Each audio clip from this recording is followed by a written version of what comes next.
So I'd like to welcome everyone to the Board of Commissioners meeting for today, January 25th, 2021. And I'll just read a statement that due to COVID-19 and the state of the emergency, public participation will be offered by webinar.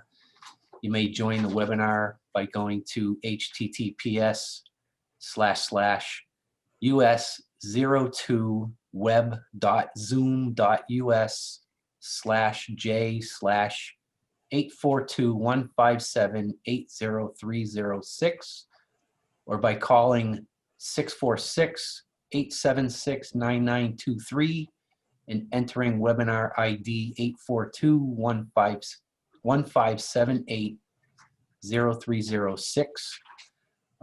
All that information I just read is also available on the agenda for today's meeting, which can be found at the MVD's website, which is mvdwater.org. So if you pull up today's agenda, you'll see those links and the phone number on there. As always, as a courtesy, Merrimack TV is recording this meeting. It will be posted on their website at a later date. I'd like to open the meeting at 5:04 today. And at this time, we can rise to conduct the Pledge of Allegiance.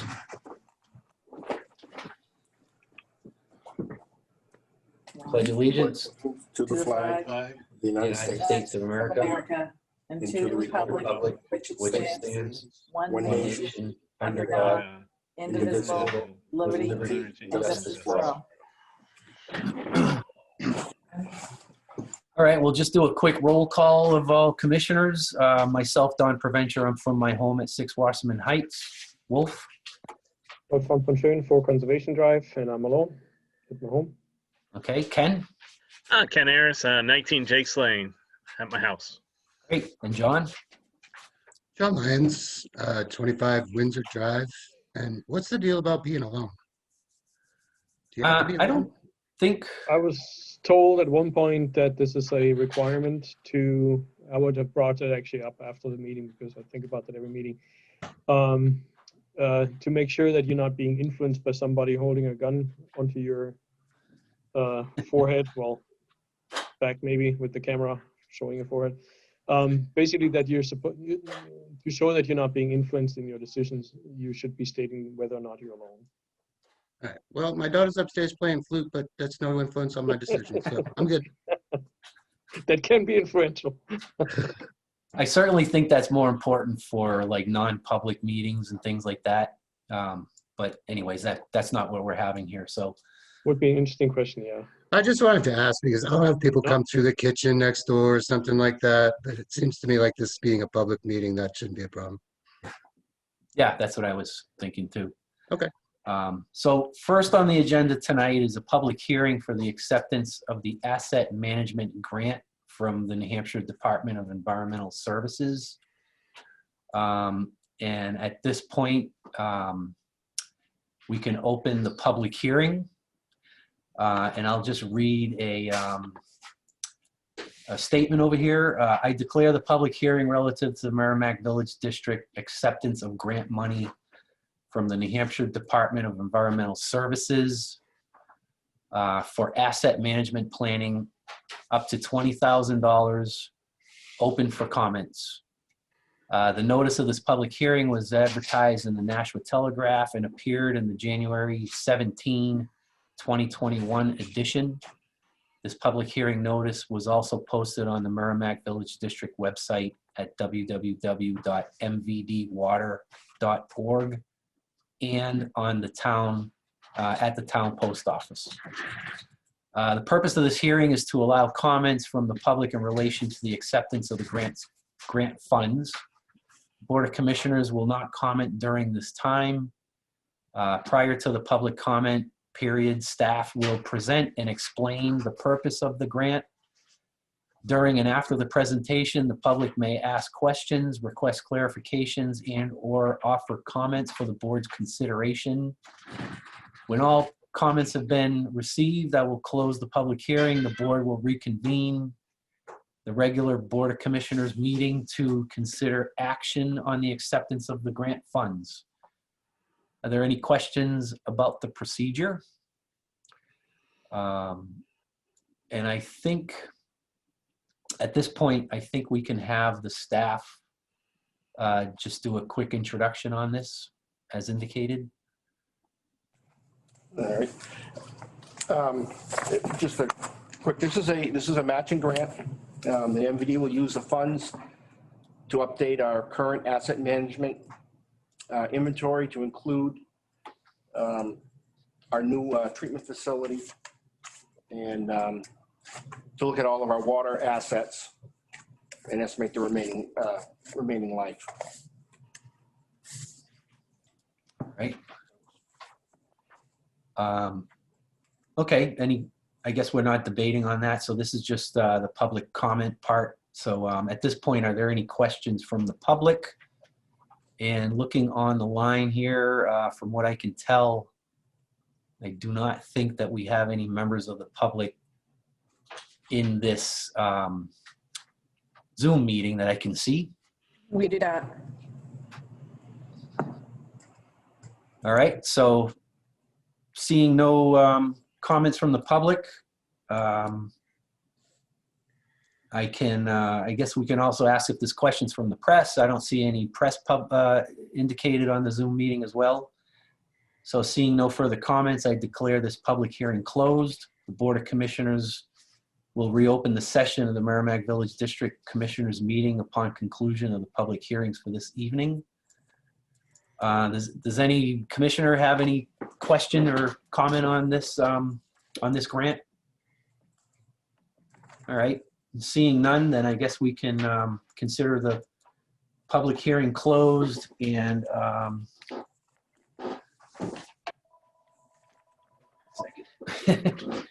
public hearing closed, and we can reconvene the regular meeting of the commissioners. I don't know how to shut that off. Okay. So now we can move on to the regular session. And first on the agenda is the Board of Commissioners to discuss capital projects with Underwood Engineers. Do we have Peter, looks like, on the line from Underwood?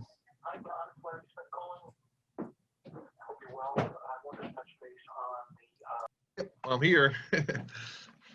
There you go.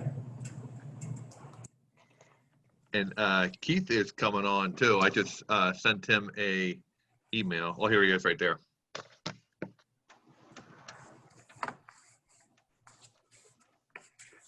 Hey guys. Keith. Hi. Keith.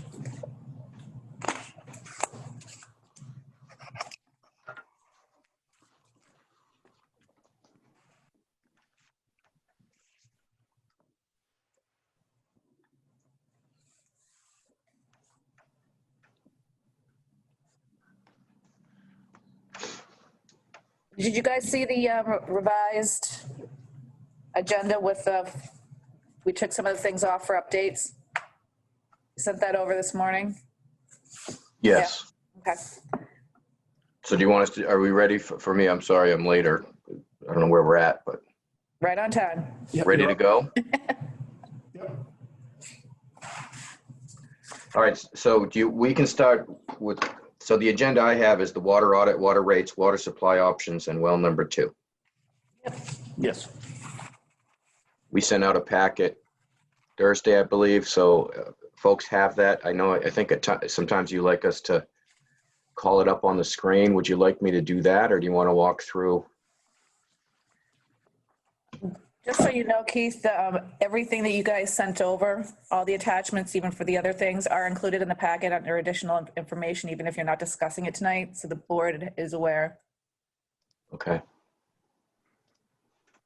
Okay. All right, so the first thing I just wanted to talk about was the water audit. And if you would like, let me call that up. I do not have permission to share, so if you want me to share.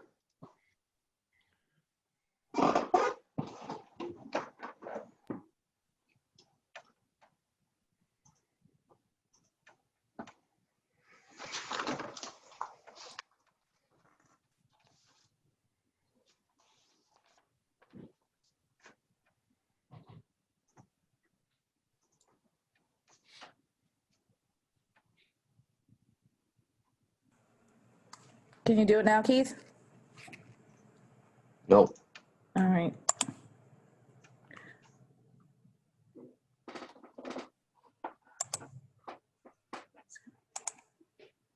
Okay, should be good now.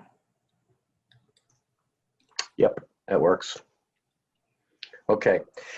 I'll run through this stuff. Stop me if you have any questions.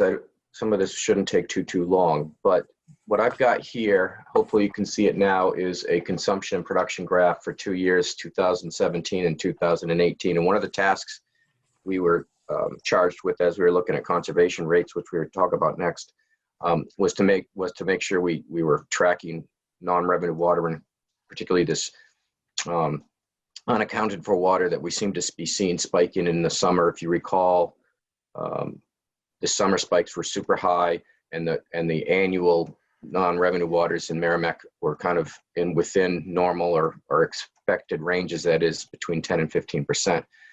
We suggested a water audit, that is just to look at the books and the methods for calculating it. We did that, and we looked at it for 2 years. And so what you see here is, hopefully you can see it, you see a yellow line which represents the production of the Merrimack wells in 2017 and 2018. And you see the blue line, the blue line which represents the consumption. This is the same chart that you get on an annual basis when we do the water balance. We just condensed it to show 2 years only. You've got about 12 or 15 years of history, and maybe even 20 on that other chart. What we did is we took a closer look at the way unaccounted for, or we looked at non-revenue uses of water, such as hydrant flushing, sweeping, treatment plant residuals, other things, and we adjusted for those to accommodate more of the summertime uses. And we also adjusted for, did some other adjustments based on how we calculate the quarterly reads and the monthly production data, because we read consumption meters on a quarterly basis and production meters on a monthly basis. Long story short, just doing the accounting differently and adjusting for some of those things, that blue line, which represents the consumption, turned into this green line. And what we found is we could account for some more of those spikes in the summer based on just accounting for it probably more correctly. So we don't feel there's anything significant that we need to chase in terms of non-revenue or unaccounted water in the summer. So I think we can continue to improve on our tracking system, and we may talk about a couple things when we talk about conservation rates, but our feeling is we might be able to just put this one aside for a while and focus on some of the other things, because we're not seeing those spikes in the summer like we have historically. So I think we can, if everybody's comfortable that, we can probably just put a quick letter together and sort of summarize what we did and move on for the time being. I think there's still some things we want to talk about in terms of conservation and peak uses in the summer, but I don't think the gap exists like we had thought in the past. Okay. Any questions? Thoughts? Okay. No. All right, then we're still seeing 1 million. This is, it's a little bit hard to read. So this is like 12.5 or something million gallons, right? These are like in monthly June data, 2018. yep. June 2018. The gap here between the green. Yeah. What is that? That's still about Probably 1 million gallons, right? 2,000 cubic feet. It's cubic. Cubic feet. Oh, I'm sorry. It's cubic feet. It's not gallons. Okay. Okay. That's even more than. It still reads. I mean, what is this in gallons a day? Hang on. This is what total production? 2 million. So it's about that could be, that gap could still be about 400,000 gallons a day to 500,000 gallons a day. Mm-hmm. Which is about. It's huge. That's about, what is that, 12-13% of our production? Yep. Right? Yep. Ballpark? Yep. Less than 20. Yep. Hmm. And so what it means is, I don't think we want to put this behind us, Wolf. I don't think it means we want to stop thinking about it, I think we were starting to look for water that was being stolen maybe, or you know, not used with unauthorized. This suggests to us that 12 to 15% represents what we see annually, meaning there's an annual loss that's now consistently around 12 to 15%. So it suggests maybe more likely leaks are things that we should chase and look for, but it just helps target, I think, where we go instead of starting to look at what we think were consumed uses without meters, for example. Hmm. And I'm not saying that doesn't happen. I just think the larger spikes based on this adjustment made some of it go away. It's not quite as screaming as the last chart we saw about this, that's for sure. Okay. And some of the challenges is that monthly to quarterly. So we're trying to interpret quarterly readings during peak uses to a monthly data set. And there's some interpretation you have to do there.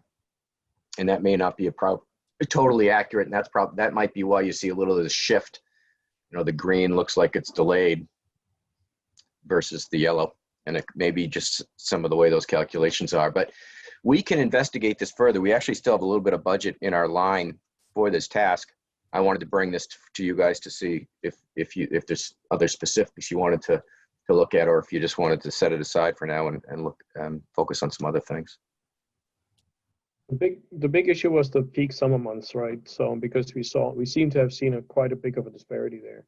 If we don't believe that it's there quite as blatantly, then it's probably right now not the top priority.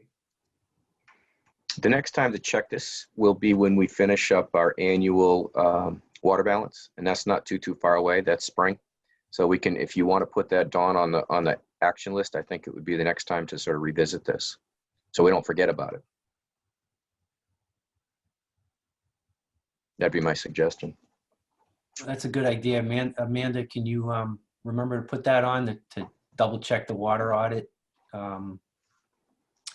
Probably for when would you recommend that, Keith? We usually do that late spring, so say April. Okay.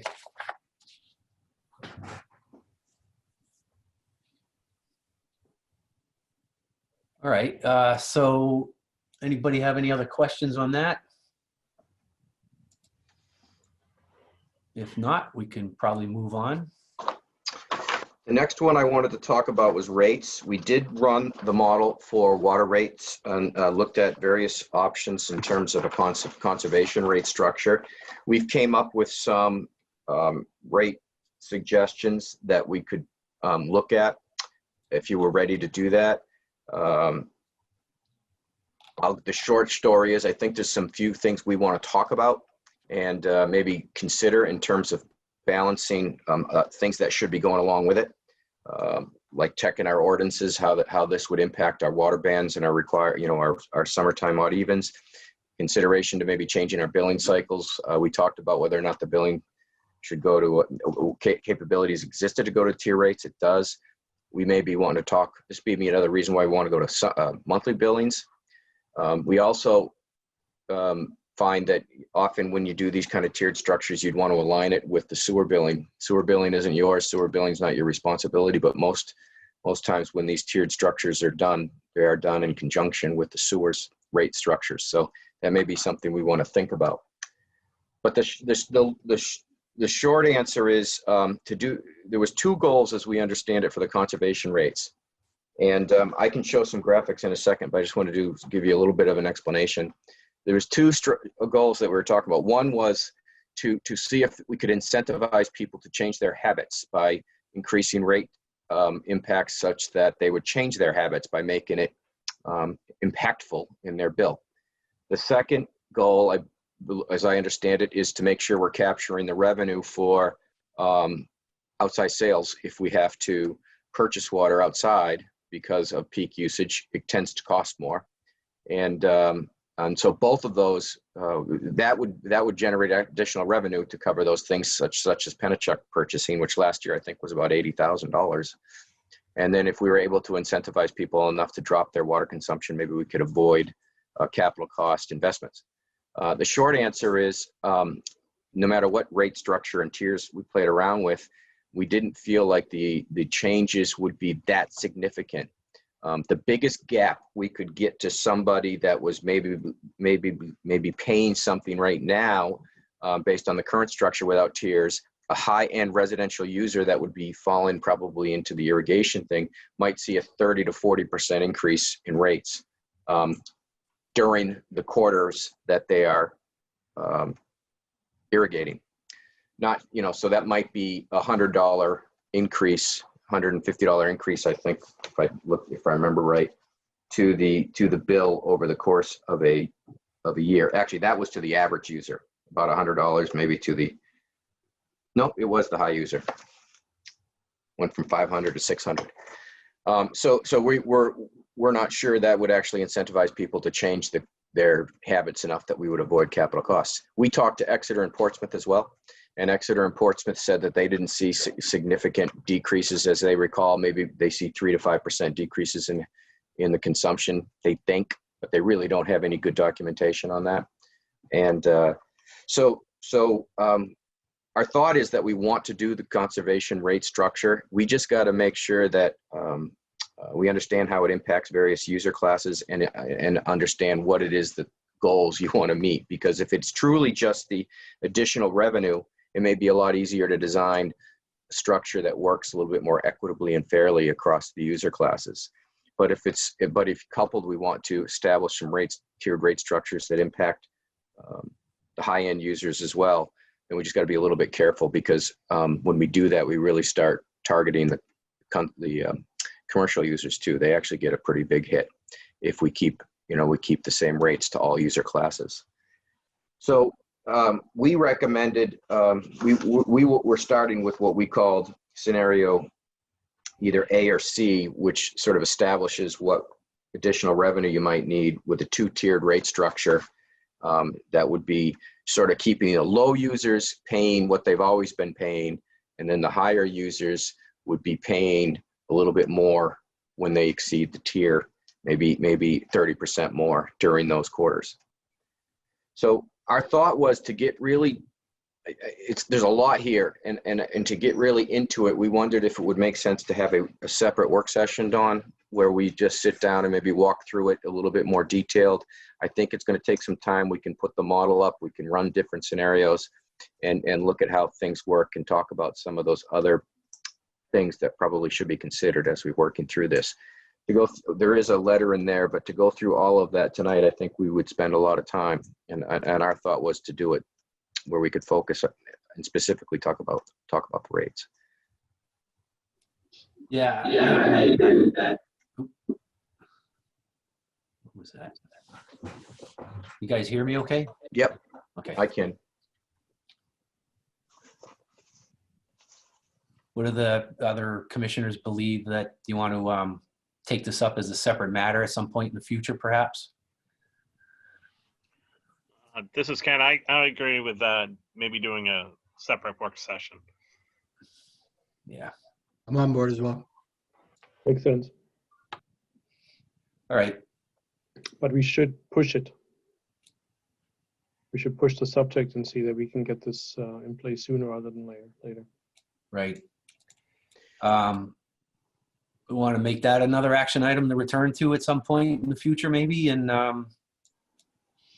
what's the, just to kind of get a schedule on this, I thought we were talking about implementing this rate change when? Was that something before the summer? You had told us that's what you would like to look at doing, with the idea that it would either capture the revenue or help offset some consumption demands. So yeah, that was the intent.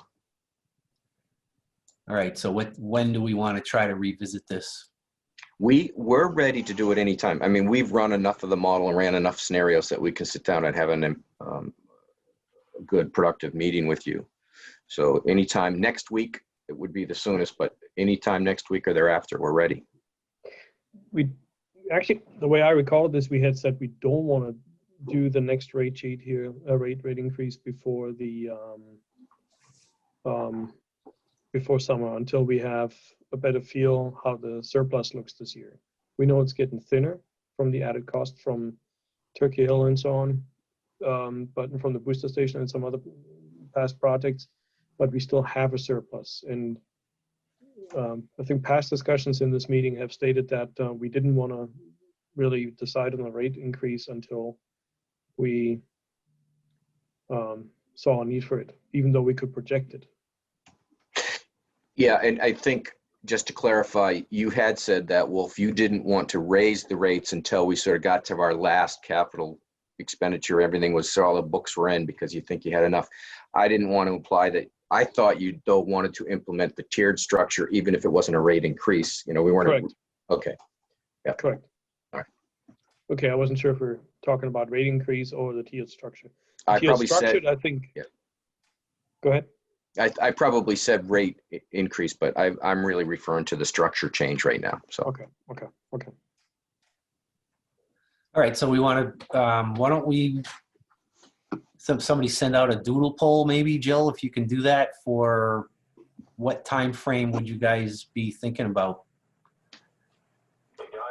to try and We can try be and get flexible, Don. I mean, it's a doodle poll is a good idea, and the time of day is probably more impactful for you guys than it is for us. So we can do Don, anything. Don, wouldn't it be good to maybe have this kind of work session like after the budget season? And I mean, want to guess, I'm saying like maybe late February or beginning of March. Yeah, that's what I'm thinking as well. Sorry, February 9th, we have another budget meeting, so I was just, you know. Yeah, I mean, the time commitment on this has been a little insane the last couple months, so I think we have to kind of let something go, honestly. I mean, I'm up to my eyeballs in this, I'll tell you right now, so.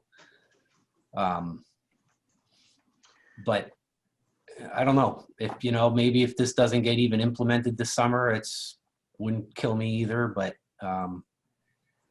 whatever the pleasure of the board is, I mean, we want to try and, do we still have time to maybe implement this if we go out into March or something? Maybe have the work session in March?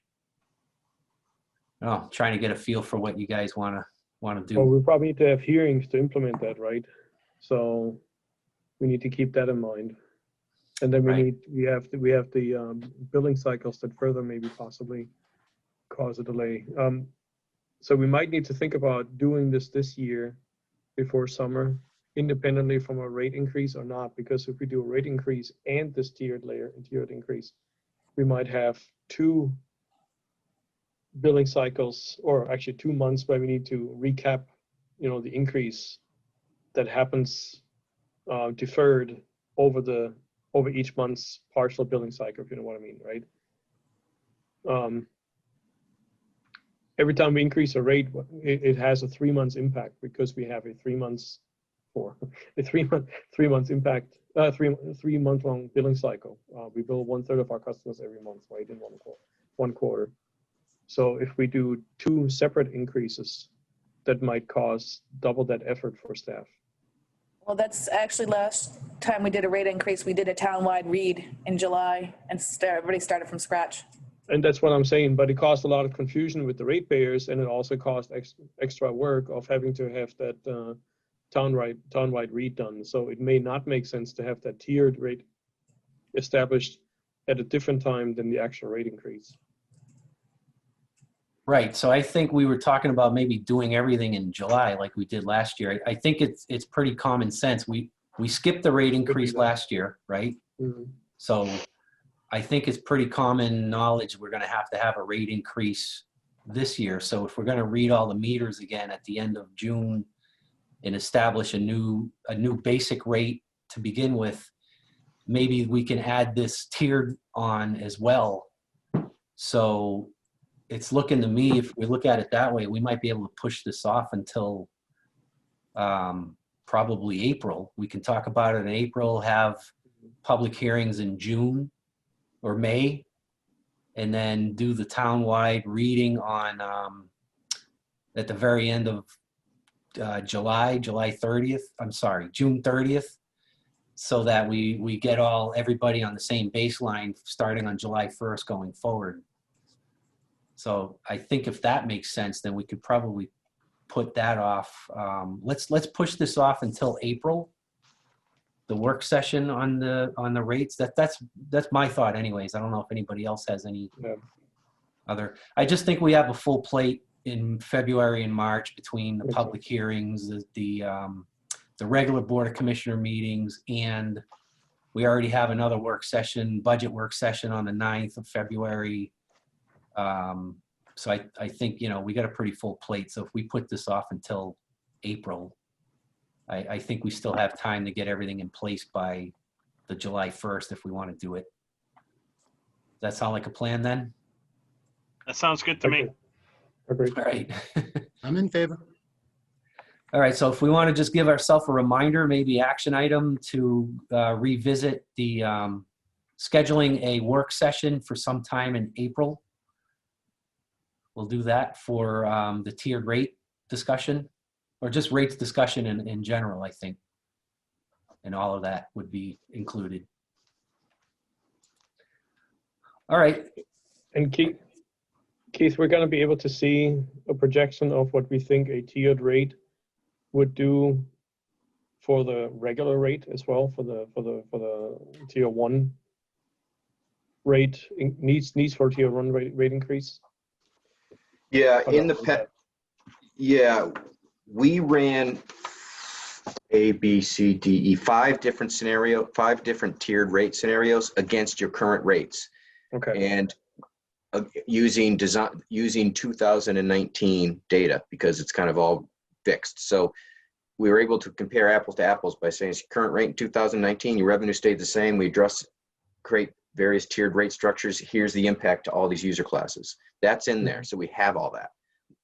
Low users, mid users, and high users, and commercial users.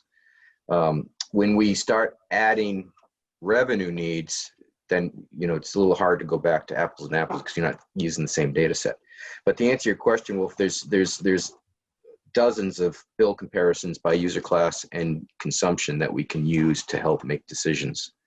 I think what more importantly, though, or as important, is we need to look at this somewhat holistically. There's some other things that really are impactful, like considering changing to a monthly billing cycle, talking to the town about how they want to be with us on this if they're going to change their sewer structure tiered, because it really doubles the impact to a high user if the sewer rates change with it. And so I think we'll be talking about some of those things with you in April. And then, if we're going to just do it alone and just sort of get something started, we could probably do it in July. But if a lot of those pieces start coming together, it may take longer. So.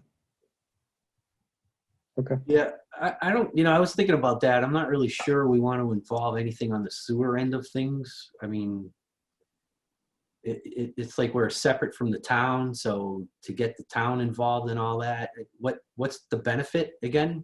The benefit is, and I think at a minimum, you probably want to talk to the town and invite them to participate. They may also say, yeah, we don't want to, we're going to do our own thing. Okay.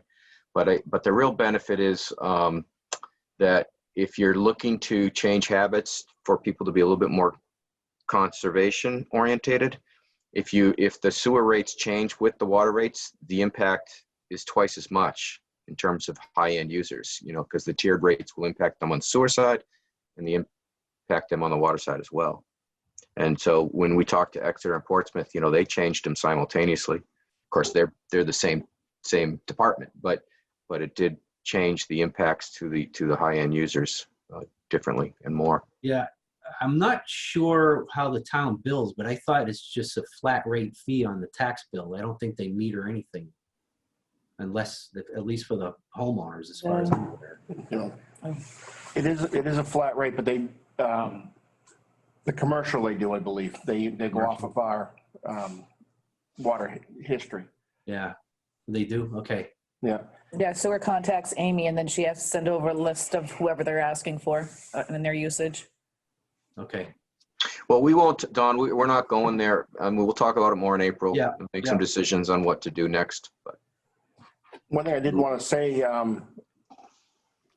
the whole town isn't sewered, so I don't know if that would be a kind of an unfair, certainly what it would be up to the town, but, if we raise the water rate and get them to raise the sewer rate, I think that would,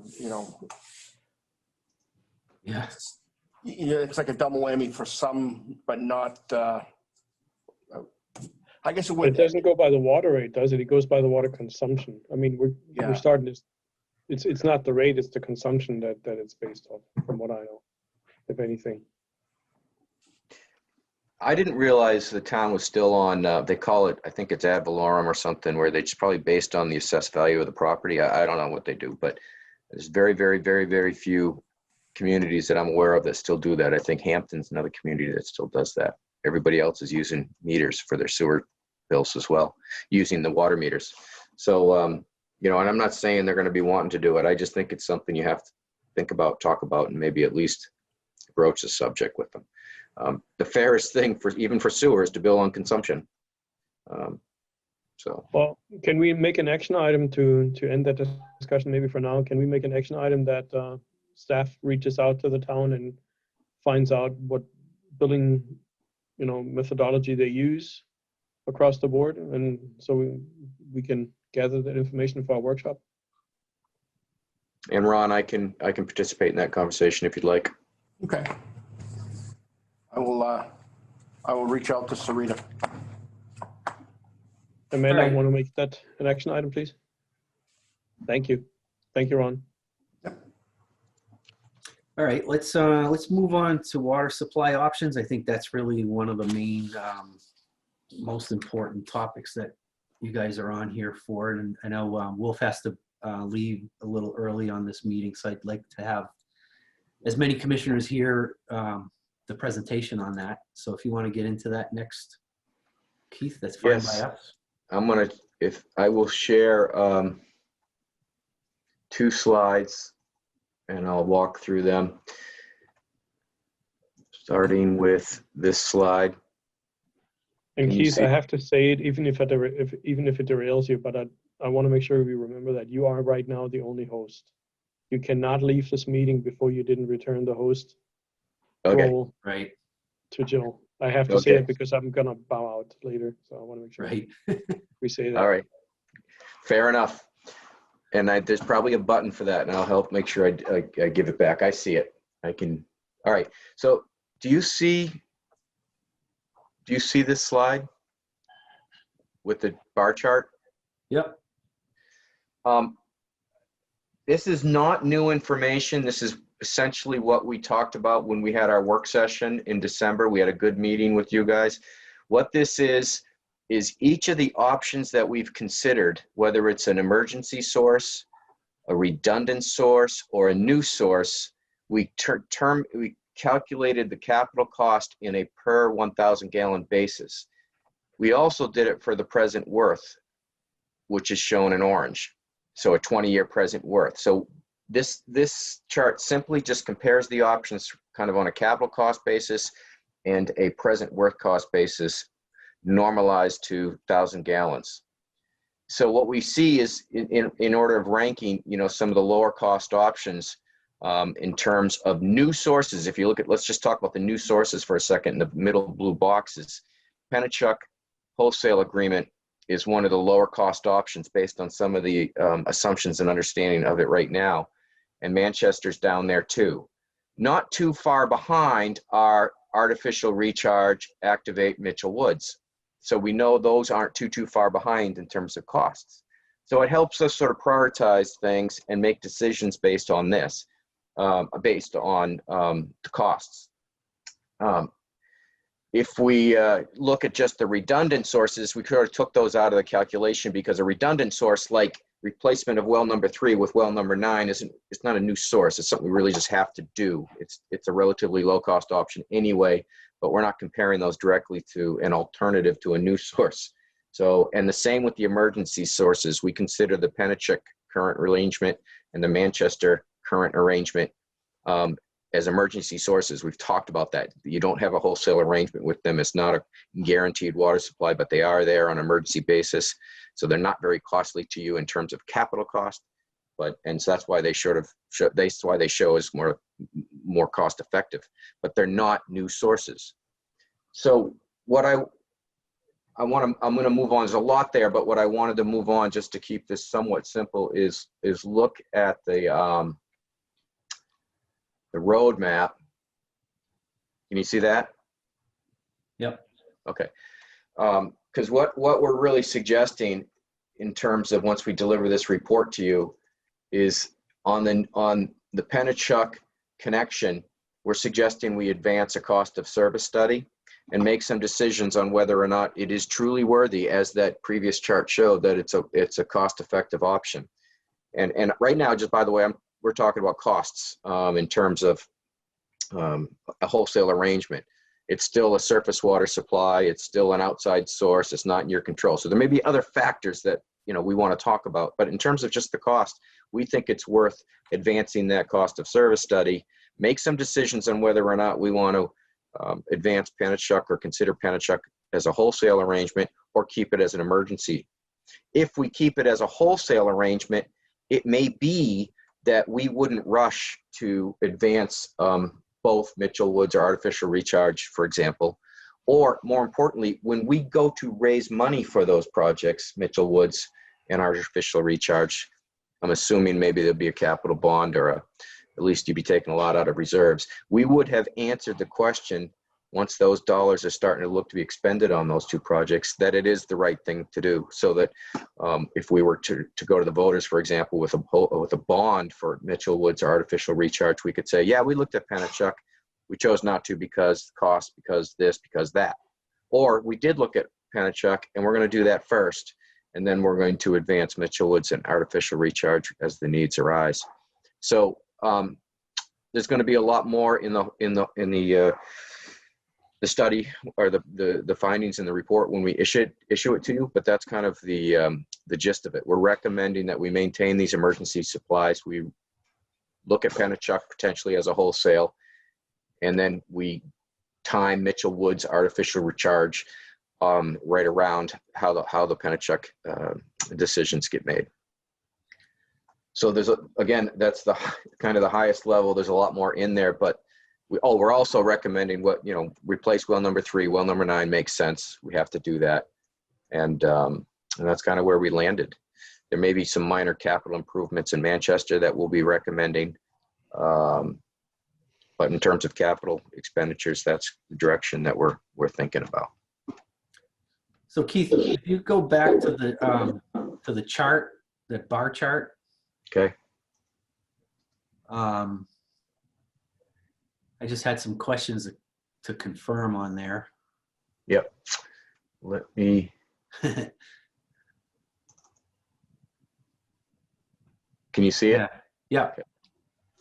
So that 5A, which is Pennachuck Waterworks wholesale agreement, is that with PFAS treatment of Pennachuck's water? Yeah, so again, that's going to be another factor. Now, what Pennachuck is saying is they are treating for PFAS. They're actively treating for PFAS. They've changed out they've always had carbon in their sand beds. It was for taste and odor. They didn't change it out that frequently, a 3-year, 6-year cycle or something. They are now reportedly changing it out every 6 months because of PFAS. So they have, I think PFAS is detected or is present at Route 101A, but it's down in the low single numbers or mid single numbers, 5 or 6 or something like that. So Right. that would be a factor too. But that 5A option that you're looking at, Don, is with their PFAS treatment. So what That's what they're I was doing. asking. Yeah. So we did look at Pennachuck. Did we look at Pennachuck? No, we looked at Manchester. If we had to add PFAS treatment, kind of its way out over here. Okay. That would be if you had to add it.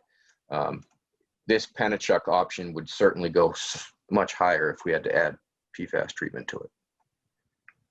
And that cost is based on, does there need to be a certain assumption on a daily volume that we would be buying from them, or is that a per gallon per day price?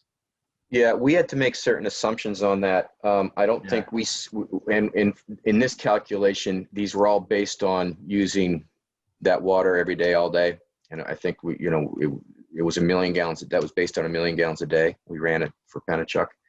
The cost of service study would dictate that or would define those options maybe. And we could probably offer to Penachuk, hey, can you give us a rate structure if we guaranteed you a minimum, or could you give us a wholesale arrangement where there's no minimums? And then I think they would run it both ways, and so forth. The other thing we would ask them to look at, I think, is they keep suggesting if Merrimack truly wants to go to a wholesale arrangement, it might want to be up at on the Daniel Webster Highway area.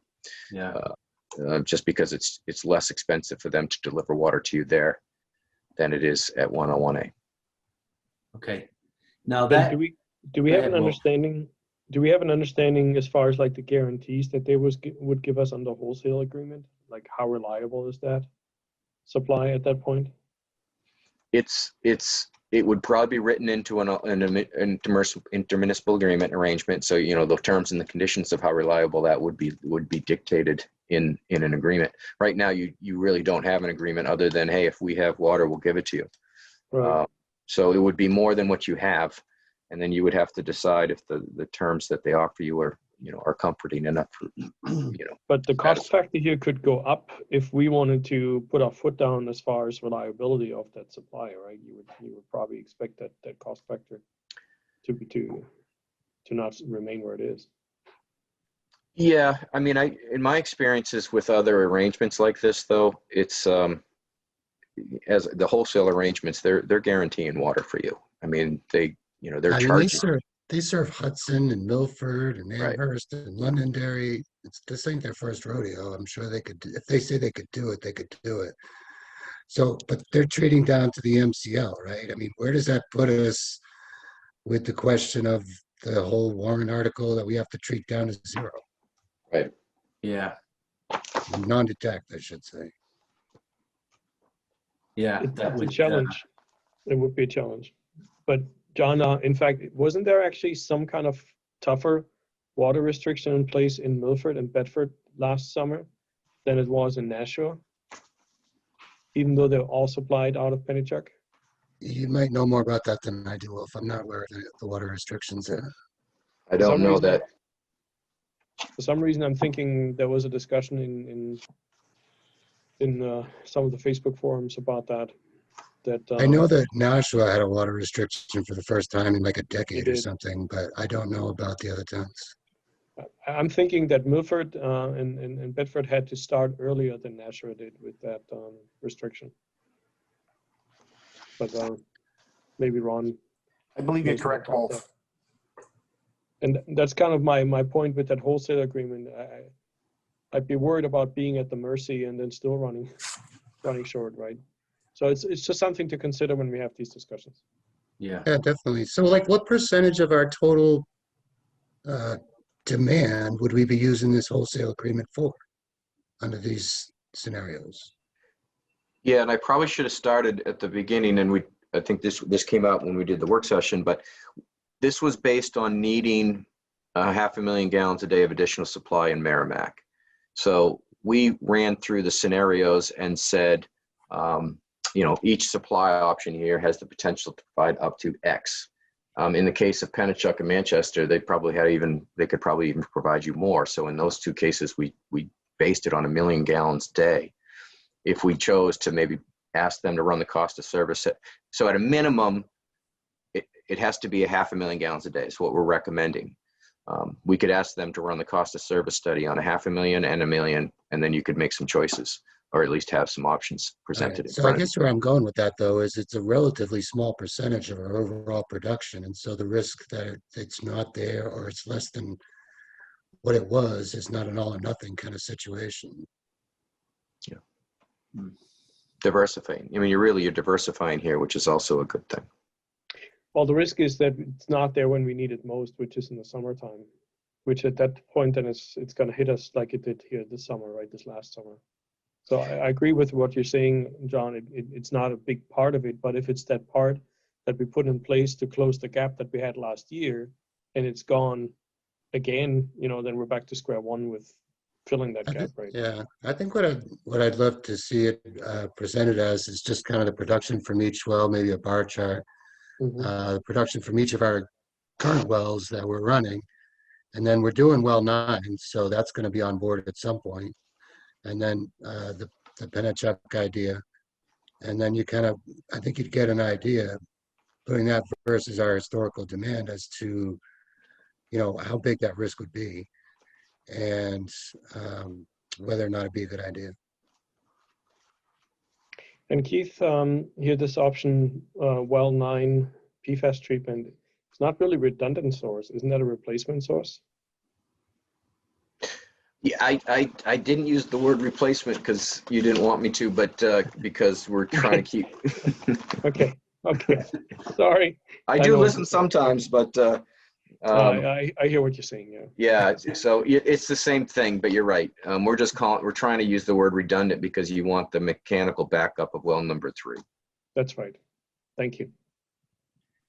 Keith, can you, is there a reason that option 4B with Manchester is got higher costs than Penachuk because maybe there's some additional buy-in cost there that we have with Manchester that we wouldn't have as high with Penachuk? But as far as I understood, I thought Penachuk's, well, maybe I'm looking at retail rate, but I think Penachuk's rates are like almost double or something from what Manchester's rates are. So that kind of confuses me why Manchester's would be higher than Penachuk on this chart. Yeah, I'll have to check. I think, well, you can see the capital cost is almost double. And I think what that is Manchester, we'd need to put in a booster pumping station. And there was some chemical feeds involved because of the corrosion, because of the chloramines and so forth. Because we're leaning towards saying we're not going to chloramines at this point. I think, Wolf, you asked the question too, when we did ask Penachuk, they have no intentions to go to chloramine. So they're staying staying with chlorine.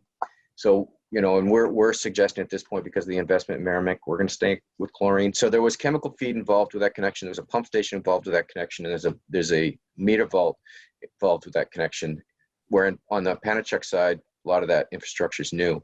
So the capital costs were like double. And that's why I think you see the present worth come closer, because the rates were better in Manchester than they were in Penachuk. You just made an interesting statement. You're right that infrastructure is new, but for example, the booster station to bring the water in from Penachuk, is that included in that calculation?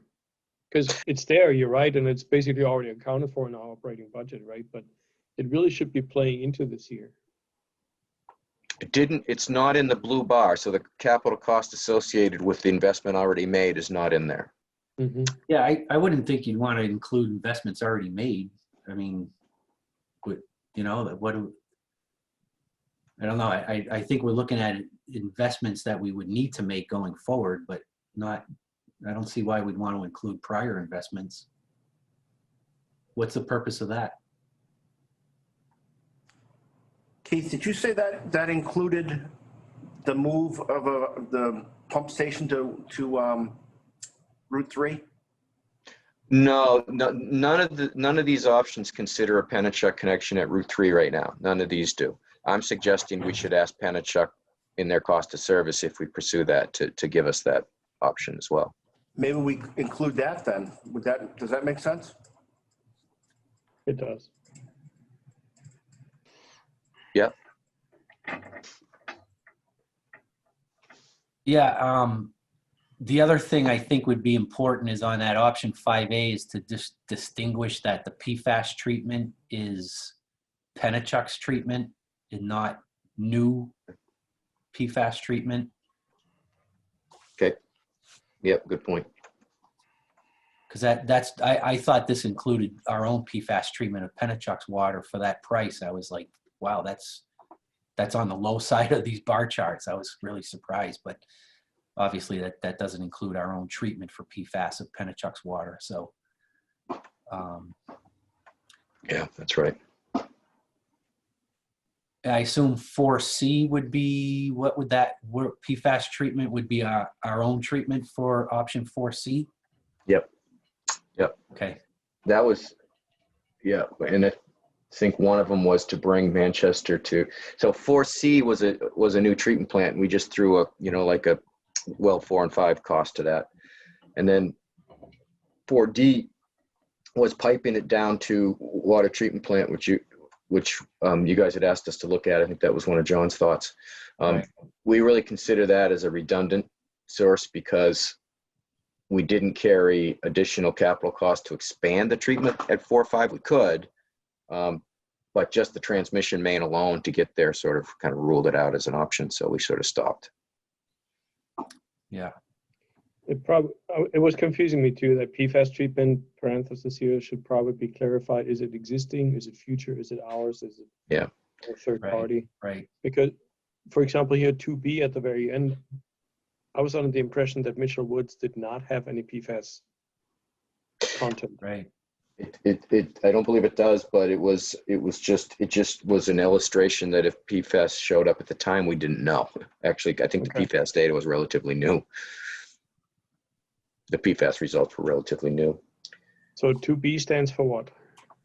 That's just putting Mitchell Woods online with a PFAS facility.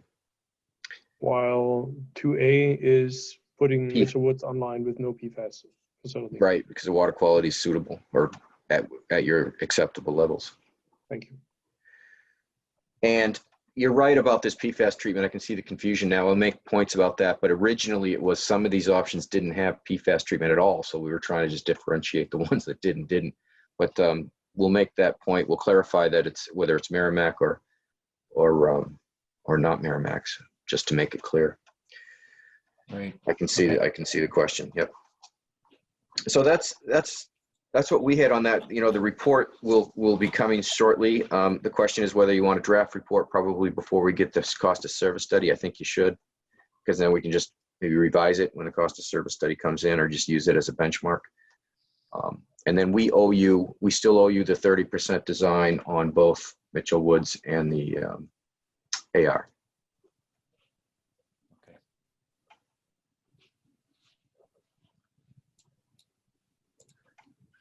All right. Any other questions on these charts, I graphs? just had two quick ones. Keith, what was the time frame that you used for the orange bar for the net present value? 20 years. Okay. And so is there a point at which we say, okay, it's not worth it to do this 30% design on the Mitchell or what was the other one? Artificial recharge. Artificial Act 4.5. recharge. Anytime. I mean, Do we I mean, use this information to make that determination? Do we need to do more work on that, or? I mean, if you're banking on the Penachuk connection, I'd say maybe there's some merit in discussing a stall on that or a hold on that. I don't think there's lots left in terms of if you stopped it now that we'd save a bunch of dollars. So my suggestion might be you get it to the 30%. I can check on that, John, to see where we are on it. And if you guys want to stall it or hold, that'd be fine. But it might take a long time before we get the cost of service study from Penachuk too.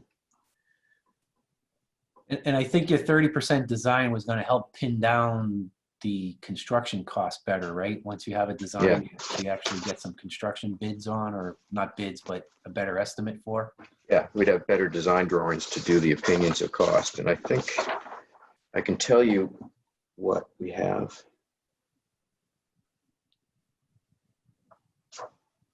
If you'd like to know. So it's, yeah, we've already started it. I mean, we have under $10,000 left in our contract to bill. That's to finish up the report and to finish up the 30% designs. So the potential would exist to save a little bit, but not that much. All right. Well, I'll withdraw the question. That it seems like you definitely should finish that, especially where it's going to help pinpoint some of the costs. Yeah, So I agree with that, John. it's really interesting. I like this, Keith. This is good stuff. Good. Well, I'm glad. There's a lot there, and I know I try to tend to get quickly through it, but this is similar to what you saw when we did the work session, those who attended. But we'll work on wrapping this up, and any more questions, we'll let you know, or let us know. Yeah, that's good. Yeah, both All right. charts are really helpful. So thank you for that. Good, thank you. That's all I had. Okay. Maybe you should give back the presenter status to Jill, unless Pete, you have anything you're presenting on the screen, or is it just, No, I'll not be presenting on the screen, so you can give it back to Jill. okay. Jill, where do I do that? Or can you take it away from me? No, she can. It's in the participants and attendees list. And Okay. then I think right-click on Jill's Oh. name Right click on Jill. and then host. If it's Or not make offered host. there, we do. Oh, I got it. Yep. Yep. You got to hit the more button. Yep. Okay. Jill should be the host. Yeah, I'm back. And she is. It shows she is. Are you signing off, Keith, or are you? No, I'm going to stay on. All right, good. All right. All right, so I guess next would be Peter on the well 2 alternative Well- shop drawing process. Well 2, yeah. So I'll just give you a quick update on well 2. So we talked about adding on to the treatment plant to add the electrical room up there. So we're forging ahead with that and working with our subcontractors. We're gonna looking at making our 100% submission this Friday. So we're able to, kind of shift gears, and they were cooperative to push this along. So we're looking to have that to the state by this Friday. The state has already looked at the 90% design, and they had some comments. So along with our 100% design submission to them, we're going to be submitting a written response to each one of their comments, so they can see what those are instead of looking for them. And then hopefully that's, the goal of that is to hopefully speed up their review process at 100%. So because they looked at the 90 and they, went through it, pretty thoroughly, I think, I'm guessing that we're going to have review comments from them next Friday. And then once we get those back, depending on what they are, then we'll modify things and then go out to bid. And then, so we'll probably have a bid opening, so you have to have a 30-day bid period. So it would be, somewhere the 10th to the 15th of March that we'll have a bid opening. So Pete, is it safe to say none of the DES comments were substantial? It had to change any design or anything like that? No, it was, some of it was some coordination things, and some of them we knew that they were like some holes that we didn't fill in yet and stuff like that. So yeah, so it's, we're just going down through and saying, yep, okay, we'll address that and we'll address this, and there's actually nothing really super big. So Good. yep. So we're moving along with that. So I did talk with our sub-consultants, and initially I was, I threw out a number of around 20,000. I thought that there might be an amendment for that. After checking with them and totaling up everything, it came up to 15,900. And you have that in your packet right now, that amendment for that work. So you have that. And then a couple things that came up during some other meetings. One of them was the district mentioned something about, how about if we pre-purchase the vessels, in an effort to, save on construction time. Because the big thing that we see is with these projects is the time between contract signing and the time that the vessels are delivered. And on the 7-8 project, it's a 10-month, period between when the contracts were signed and when the vessels are going to be delivered. So we were looking at some way to speed that up. We did talk to the DES about the pre-purchase part of it, and they said that is not, they would not allow that because it's not competitively bid. So, so we decided to look at a different approach. And so we looked at sort of an alternative shop drawing approach. And with this approach, we would bid the project, as we normally would. Prior to the, the bid opening, we would talk with the vessel manufacturers, discuss with them, procedure that we would be following. And then once the bids are open, we determine who the low bidder is. We would check their references, which we can do in a few days, and somewhat have a good, a decent confidence that, we would be awarding to this person. And then we would say, who do you carry for vessel manufacturer? And then at that point, we would, so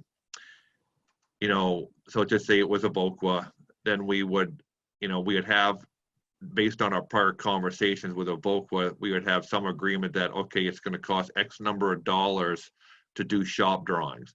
And we would give that money to the contractor prior to the actual contract signing to get the shop drawing process in the works.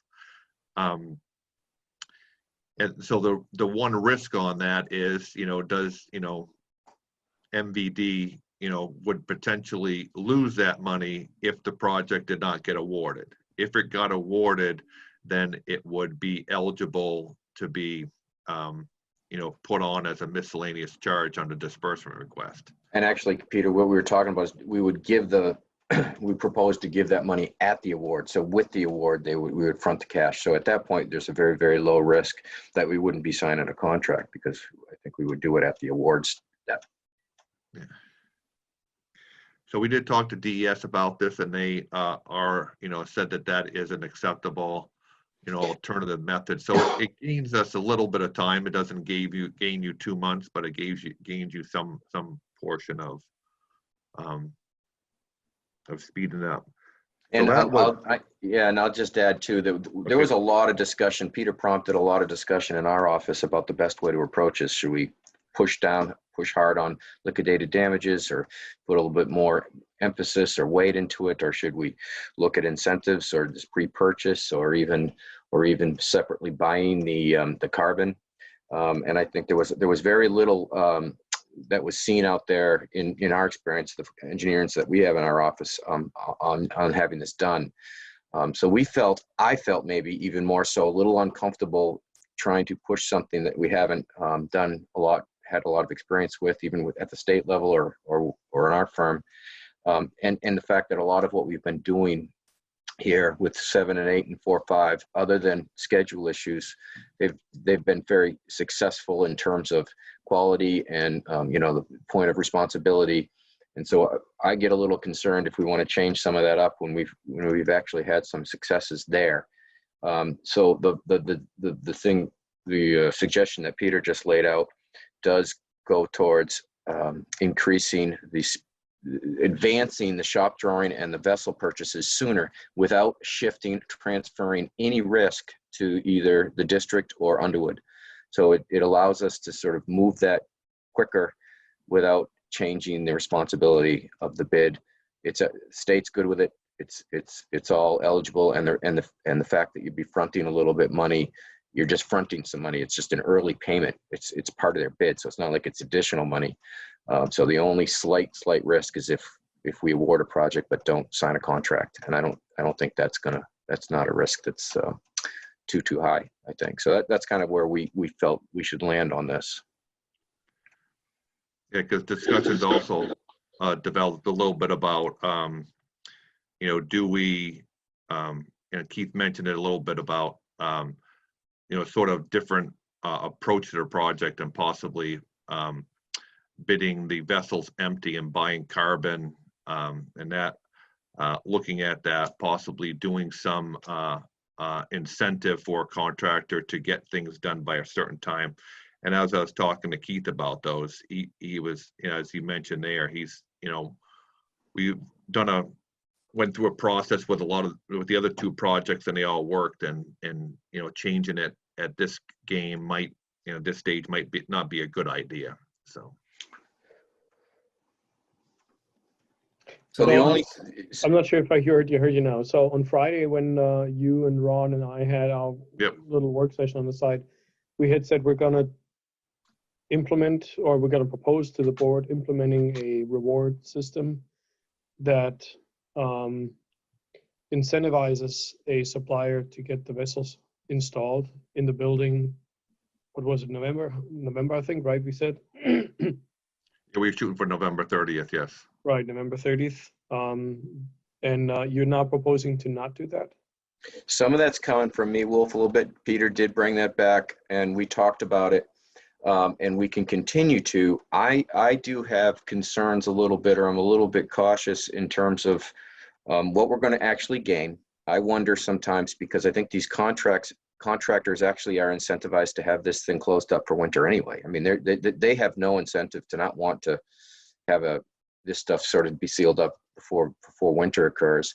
But more importantly, I get concerned about having good definition. I've not written one of these before. I mean, and maybe if we had a good example, we could talk more about it.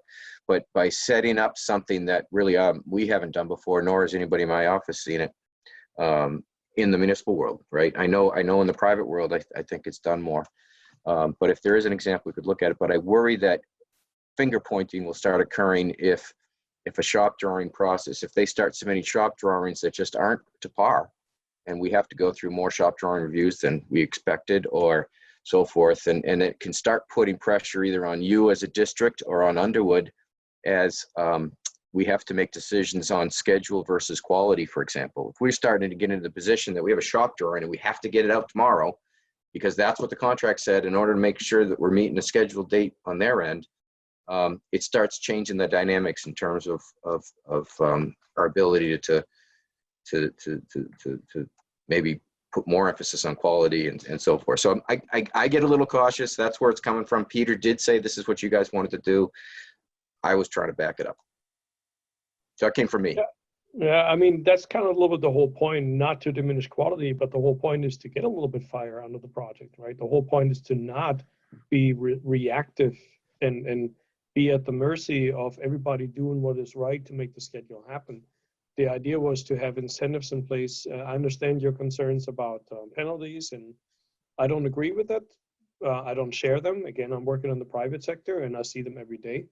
So I really clearly do not agree with it, but I bow to the experience that you guys have in that field. So we said, let's take not the negative, but let's take the positive approach, and that is incentivizing a completion by a certain date. And the language would basically be written in a way that the idea would be just to simply, is it done or is it not done? If it's not done, then there's no discussion about why is it not done, because it's not like it's a contractually owed, a price or anything. The contract can define the circumstances under which this incentive is being paid.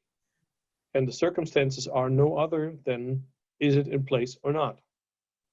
And if the circumstance is fulfilled, then the incentive is being paid. If the circumstance is not fulfilled, it's not being paid, right? That's our choice to write the contract accordingly, and it's the contractor's choice, obviously, to accept that contract and bid on the job. So I'm a little surprised by that. If the board agrees with you, I have no problem following that. But I thought we already did pedal back quite a bit and say we're not going to take the penalty approach, which again I think is very common in the private sector. But putting an incentivizing approach out there should be a less concerning issue. Well, we still have the penalty. The penalties are still in there in terms of liquidated damages. We just didn't. We didn't make them bigger or stronger. Bigger. No, the idea of penalties was to make them separate from the liquidated damages. Because oh, I see. Yeah, you're right. Okay, so, and like I said, I have not seen some language, and maybe even in your arena, if there is some that you could share, I'd be happy to look at it. I just was trying to avoid some finger pointing. I think the best scenario or experience that we've seen is that you give the contractor the time they need, and you're going to get good bids that way. Maybe with the presumption that they're going as fast as they can. And if there's a way to set some kind of incentive and think that you think will gain us a month or 2 or 3, or I don't know, then we can maybe look at it. But it was new to me. It's a little bit of a new world to me, Wolf. So maybe, I tend to default to what works, and I know that the schedule's been a little bit of a sticky wicket here. I get it. And it didn't work. Let's the schedule, remember it didn't work. But we were 3 months late. But I will, 3 months late. and I can't, you're right. They were. And you know, sometimes it's hard to determine whether that was a COVID issue or something that they should have done and didn't do. I don't know. But what I can tell you, because what I want people to remember 3 years from now, we look back, we'll forget about the schedule. You have a good plant. The quality's right. The contractor did a good job. And, you know, that's in the end truly what's important. But, you know, I don't know if you have anything to share. I'd love to see it. I'd be open to looking at it. I am open. It's an unfamiliar territory for us. What about the other edits that Peter presented there? There were some edits. Yeah, in- those are in going existing- in. Yeah, those are Okay, going because in. I like those already. They were Yep. they were a good start too. Those just beefed up some of the expectations. Yep. Okay. Yeah, so that was a slightly, so there's a second conversation that we had, and, you know, so the district was talking about, you know, penalties and that type of thing. So in lieu of that, we elected to propose some stronger language in, and we would put some language into the prosecution of work, into the submittal section, and under the schedule section. So in sort of summary of that, we are gonna list sort of critical shop drawings that the contractor had to track and give us written responses on a weekly basis. So we can be looking at that, you know, that vessel shop drawing and saying, okay, where do we stand, and all that kind of thing. Because Wolf made a good point, and you know, when you get to the end of the job and you were a little bit late, a lot of the reasons, or, you know, well, I guess you can point to things that happen early on in the project where you don't think they might be affecting things, but then in the end, all of a sudden you're like, oh, that, you know, that was one of the reasons why we're late. And if we can just stay on top of these things and really ride herd on them more, and having written responses that formally forces them to address that on a weekly basis. So if things are not moving along as quickly as we like, we can be seeing that on a weekly basis and be pushing back more and saying, you need to do more, and try to get these shop drawings moved along so we can cut down that 10-month period. So we talked about that, and I think we are all in agreement that, you know, that language and that procedure would be good. So that's sort of the second subject, but it kind of relates to this one too. All right, so at this And point, it looks like the language that is I see some red markups of, in the specs, basically, right? Yeah, those were some suggestions I put out there, you know, to Wolf and John and Ron, you know, I threw out there, and John wasn't able to meet with us, but those are the ones I proposed, and, you know, I'm gonna go back and look at those two and possibly add a little more wording to them, but that was sort of where I was leaning towards, and I wanted to give them, you know, an example of what I was looking for stronger language instead of just saying stronger language. So. And as far as time frame, you're looking at getting these specs issued with the bid that's going out when? Yeah, when is that bid going again? You're planning? Well, I want to have, that's all going to be done by this Friday when we submit to the state. Okay. Yeah. So we kind of want to probably agree to include this the way it's written at this point, just for the time frame that we're looking at, I guess, now. Or the stronger language. I don't know if it, you know, if you really, I don't know if you need a vote on that, but, you know. No. I just want to make, if we have any other people want to modify it anymore, we're kind of running against that timeline is what I'm saying. Yeah. Yeah, if anybody has suggestions of, you know, add this and there or that, you know, we certainly can do that. I did want to throw one. Oh. I don't want to delay the process. I mean, you know, if we need to work out different language now, it might delay the process. I can certainly see if I can dig something out, but I'm pretty much in meetings all day tomorrow, so it would be Wednesday until evening. And if you did have something later on, you know, we can, when we do an addendum for, you know, during the bidding process, we can certainly add it in. So it's not like Friday's the deadline. If you don't get it in by then, you don't get it, you know. So if you find something, you know, we have up until 5 days before the bid opening to add anything. So you really have a month to get something. Okay. And I just wanted to note one thing about the incentive part of it. If you did want to go with incentives, DES would probably say that was not an eligible charge.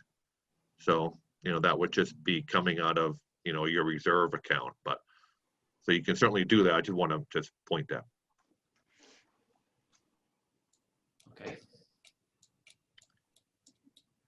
What's the board's opinion? Should we even pursue that, or should we just, you know, default and say, let it go? You know, I don't know if I understand well enough to really take a position one way or the other on this, on that issue. I mean, incentives seem like they're a good idea. I just don't know, what are we talking about? A thousand, a couple $1,000s here, or tens of thousands of dollars? You know, if it's something more than a thousand or two or something like that, I don't think I'd want to. I don't know that it's worth it for that amount. You know, if it's like 10,000 or more, then I definitely think that's not worth it at that point. So I'm not really sure. Well, keep in mind the incentive was to bring it out to ensure that this that the vessels are in place so the building can be closed before the winter break, the construction break. So if that is being missed, we're falling behind in our timeline by 4 months. Hmm. So the idea was really how much value are we willing to pay to guarantee that we don't have a 4 months delay, right? If you look back at the well 4 and 5 treatment plan, I think we paid $30,000 extra for the masons to go in, and I wasn't actually looking at 15 to 30,000. What I was saying is just ballparking it. I was basically saying, I think we were saying $1.25 million or something, right, for the vessels. Yeah. And then I was assuming that they have something like a ballpark, you know, 15-20% margin in those vessels. Probably rather on the 20% range, because there's not that much. The market isn't huge. The supplier market is pretty limited. There's basically 3 suppliers out there, if I'm not mistaken. So their margins are probably a little bit on the higher end from industrial standards. So probably something in a 20% margin. And I had suggested, you know, let's give them extra percent, for example, or extra 2% of their margin, right? Make it not 20, but 21 or 22%. And then we have to do the math. I think we came up with like 15,000. Yeah.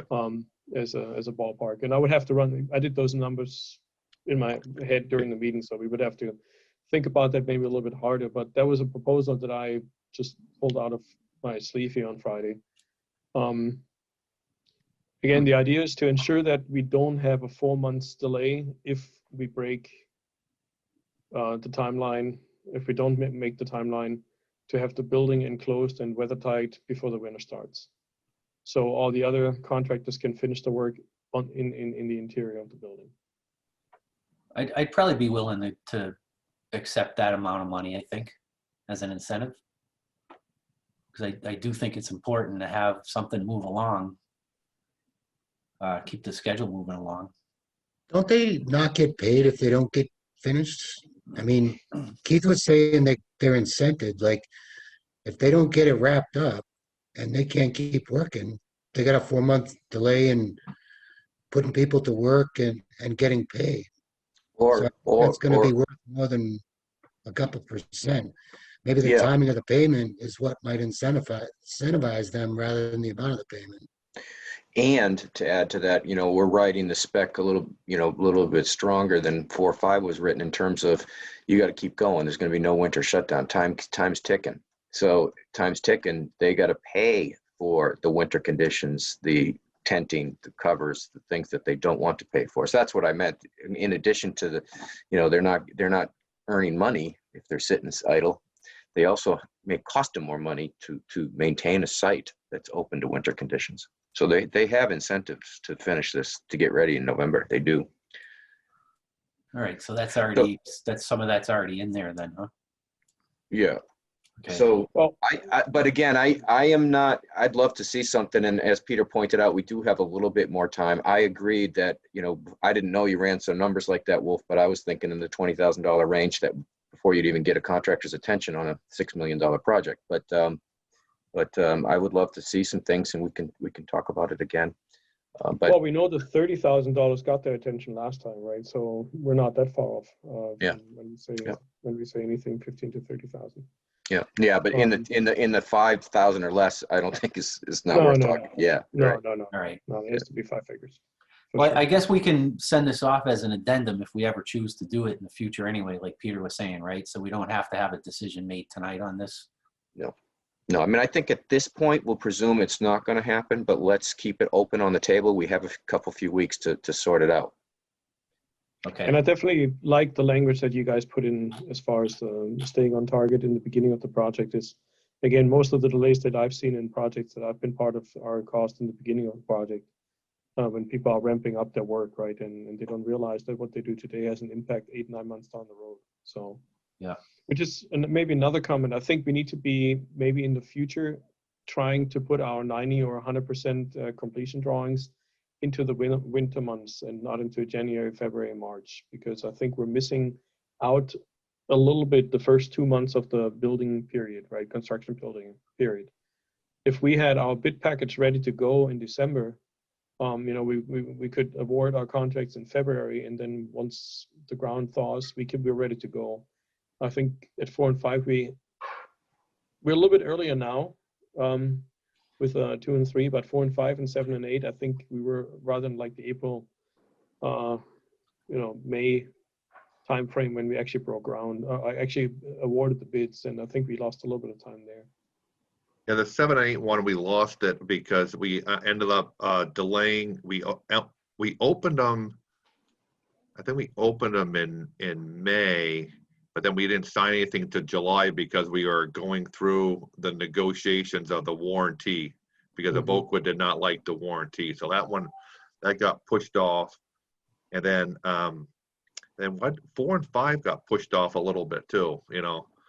Oh yeah, we were actually shooting Wolf initially. I don't know if you remember, for the 1st of January of going out, kind of being ready, 100% ready for this, and then we lost a week. And then all of a sudden, that pump station number 2, the electrical work down there. So yeah, we were shooting for that, trying to get everything ready. So we were really, had the contract signed, and hopefully they're going to be ready to go, April 1st, and that's what we were shooting for. So yeah, and I'm not putting this on you by any means. I think this is collectively we need to try and maybe push this more, more of the planning into the late summer and fall phase, so we're ready to go to get bids out in January. yeah. All right, I think we have to return to this ESR 49, the addendum number 1 for $15,900, right? You guys probably need a vote on that tonight. Yes, please, yeah. Okay. So that's for the additional final design phase to incorporate the expansion of the building, to fit the VFDs into the electrical room at the water treatment plant. So if somebody wants to make a motion on that, we can probably wrap that up and move on with other business. So moved. Okay. We've got a motion by Wolf for ESR number 49, dated January 21, 2021, in the amount Seconded. of $15,900. That's a second by Ken. Any other comments, questions on that? Where's the money coming from? Joe? Oh, yeah. Ron? Capital reserve? Well, that should all be eligible for the SRF funding, isn't it? Or yeah, Project funds. project Even funds. better. Thank you. Yep, Okay. that's right. Even better. Good, thanks for the clarification. So no other questions. We can call the vote by roll call. Wolf, how do you vote? Aye, in favor. And Ken? Yes. John? Hey, And myself in favor. So that passes 4-0-0. All right, I think that was all. No, there was one comment that I haven't fully understood. So did I also hear that we should, so we had talked on Friday that we should possibly separate the quotation of the vessel and the media. Yeah, I was gonna bring that up too, yeah. Okay. Yeah. So where do we stand with that? Yeah, so then the other issue that we talked about was because of the competitive bids, we could possibly get better bid prices if we bid the vessels separately, and then the district would buy the GAC and have that installed into the vessel.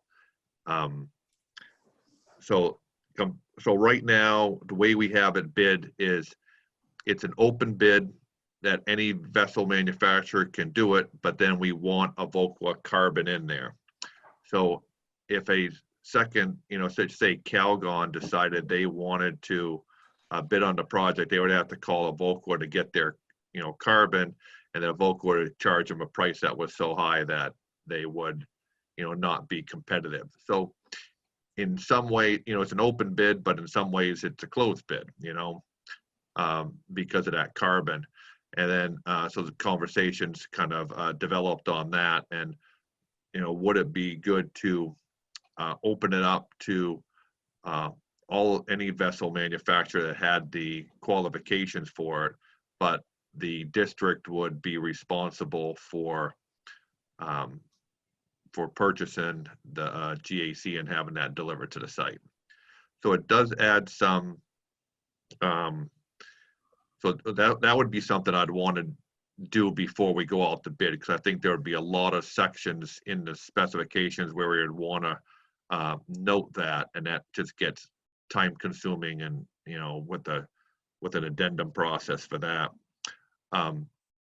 But you do get in, the good thing is I think you could get a more competitive bid. But then there's also some, coordination issues that you could have, some of the finger pointing, as Keith was mentioning, depending on how things, go. So I would have to look at exactly what we would need to do for wording on that, but we would certainly, put something in there, some like, contractor has to give us, give the district a 6-week, lead time before they need a GAC, because, Evoqua is saying that they usually need 4 weeks or 5 weeks. What, Ron? I'm not sure if you remember. It was 5 weeks, wasn't it? 5 weeks, okay, yeah. So we'd want to probably push that out to 7 weeks, just to, give us, the extra time and that type of thing. So we could do that, but it does, at a little layer that could be. Yeah, it's some hurdles risky. that we I have to mean, get through. this adds a little more risk too. This one isn't probably as challenging as what we were just talking about. I'm less uncomfortable. I mean, I'm not as uncomfortable with this idea, but just to make sure it's clear, it does add a level of risk, because now we're outsourcing some of the projects, some of the components that's not going to be under the general contractors. I don't know if that's a big risk or a little risk, but it certainly adds some risk. And I think the other thing that we potentially lose is the standardization. And, I think your staff could probably deal with that. But you have 2 treatment plants with Evoqua vessels now. If we're if we're a little bit more, not as tight on the spec, you could end up with a different one. So now you'd have 1 treatment plant with different vessels than the other 2. Not a huge issue, just being different, but it does seem like there is an advantage to standardizing. And the whole reason we're talking about this, I think, is that there's a perception that there potentially is some price premiums you're paid because of that. So the balance is, do we want to add the risk and give up the potential of standardization for that perception, whether it's real or perceived? I don't know for sure, but that's really the question. The thing is, you can turn that around and say, why do we want to have all our eggs in one basket? If a Evoqua goes upside down, right, belly up, we have 3 plants that might be without spares. Any spare parts that we need, or any service that we might need on these vessels. So, right, there could be a reason not to go into too much standardization. The other part of what I don't see is we would still have the vessel being bought by the GC, right? So the only scope that we really take out from the GC is the media. And I'm not sure if we actually have to do that. We can have the GC still quote the media from one of the other contractors, the other suppliers. I don't know if we need to pull the media out of the GC scope at all.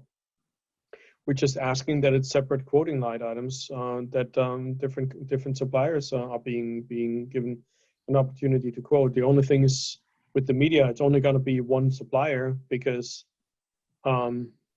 we have the need for the low arsenic media, right? So But I don't know that we need to have that cut out of the scope for the GC.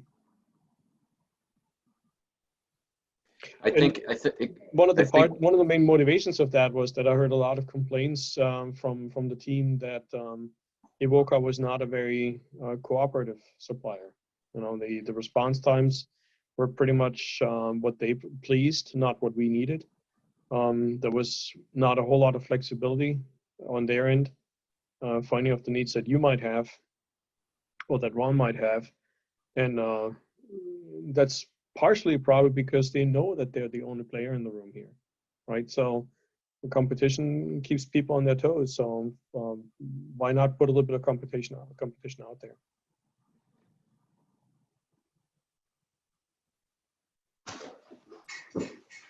Well, I think the question is then whether or not we want to take on, as I understand it, we're bidding the Evoca carbon. That's what we want. That's the one thing that we did standardize just because of the low arsenic and the performance.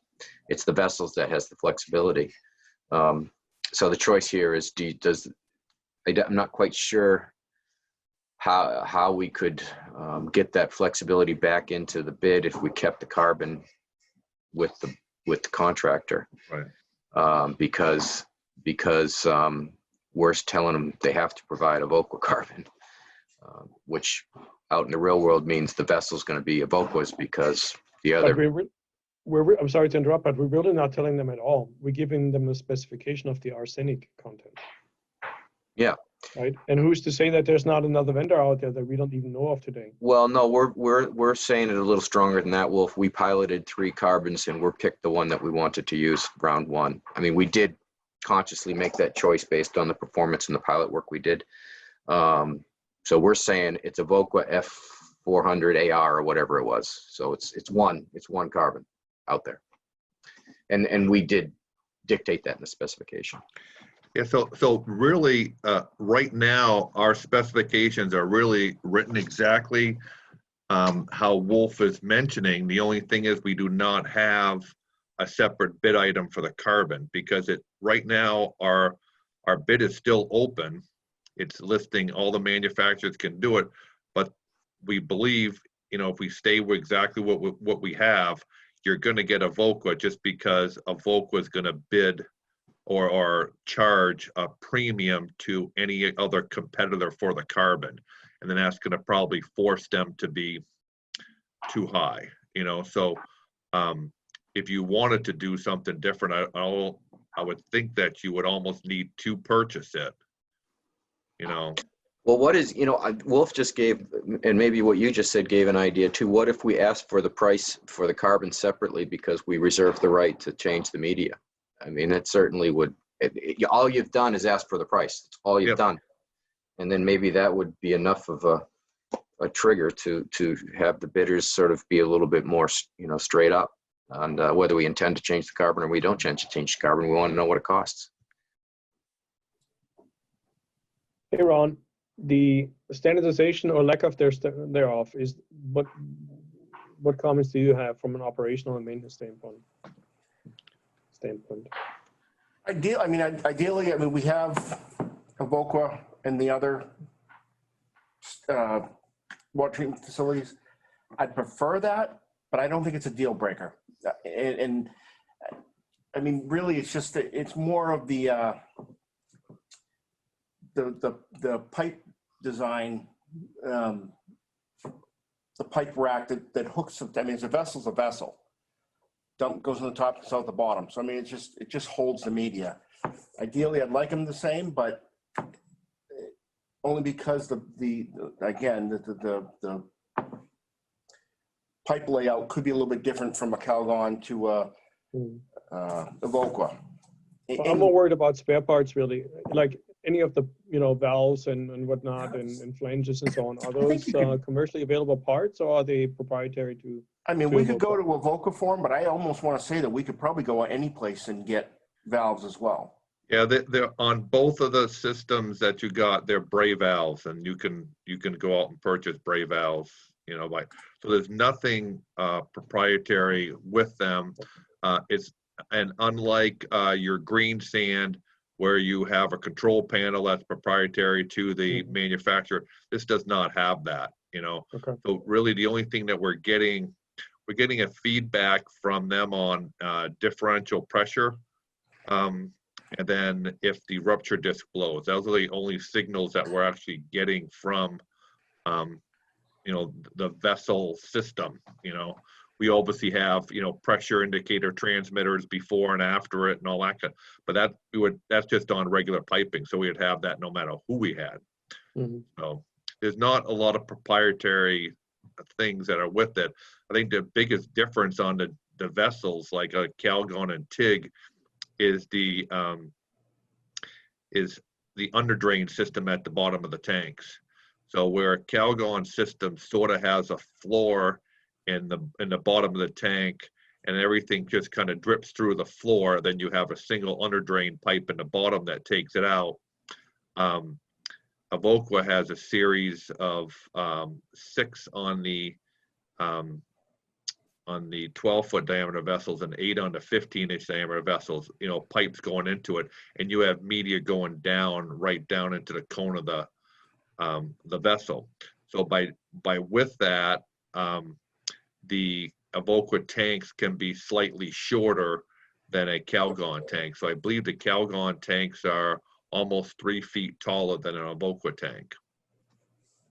Well, the building's designed to take the Calgon tanks as well, though. Yes, it is. It Yep, is. it is. Yeah, you just then you just have you have less room to work on top of it if you need to do something. No. Yeah. But how about the pipe layout for the, you know, The valve rack. the valve rack? Thank you. That The was valve rack, it would be similar. It would be slightly different. So where Evoqua does not use like a standard T, they have the, you know, the welded flanges onto each one of the T's. I believe a Calgon system, at least, you know, they use just standard T's. So I think the valve rack is actually a little more compact. And what Calgon does is they end up sticking their valve rack in between, directly in between the 2 vessels. So the 2 vessels have to be further apart. And then, you know, compared to the Evoqua, where you got the 2 vessels and the pipe rack sort of sitting out in front of them. So if you did go with the Calgon, you know, system, the tanks would be further apart, and you would eat up some of your space on the side of the building. And I don't know if that would be desirable, you know. And also the way we have this one set up, I'm just, some of these things are just coming to my mind right now. I didn't think of it before, but the way we have it set up right now, you have 2, you know, trains of vessels, and then the pipe racks on the far end of both of them, and we're coming up in the middle with our pipe and going both ways. And, you know, on some of the flow meters and stuff, we do need to have certain pipe lengths and that type of thing for accurate flow meters. And we have our filter to waste lines. So if you take those valve racks that are on the extremities of the both trains of the vessels and move them into the middle, it gives you a shorter, you know, area to work in. And I'm not sure if that would, you know, how that would work. I want to look at the drawings a little closer. But you And would we have to be definitely careful lose room because on that- either side. Right, we just have to be careful with a statement like that, or with a, you know, then the design that Calgon has doesn't work for us, and they need to come up with a different one. We don't want to categorically exclude any of the vendors out there. Yeah. So, and I mean, we are already doing that to a certain extent because of the low arsenic GAC, right? But we don't want to add to that challenge. Yeah.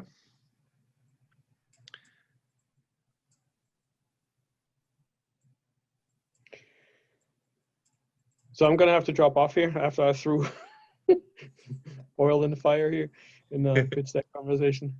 Unfortunately, I have another meeting tonight that I have to attend.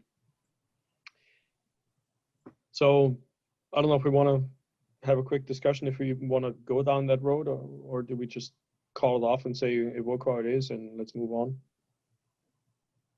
I can just say that maybe what the best thing to do is to stay the course with what we know. You know, we know maybe it's not perfect. I think we got a system and a bid spec that did work well too.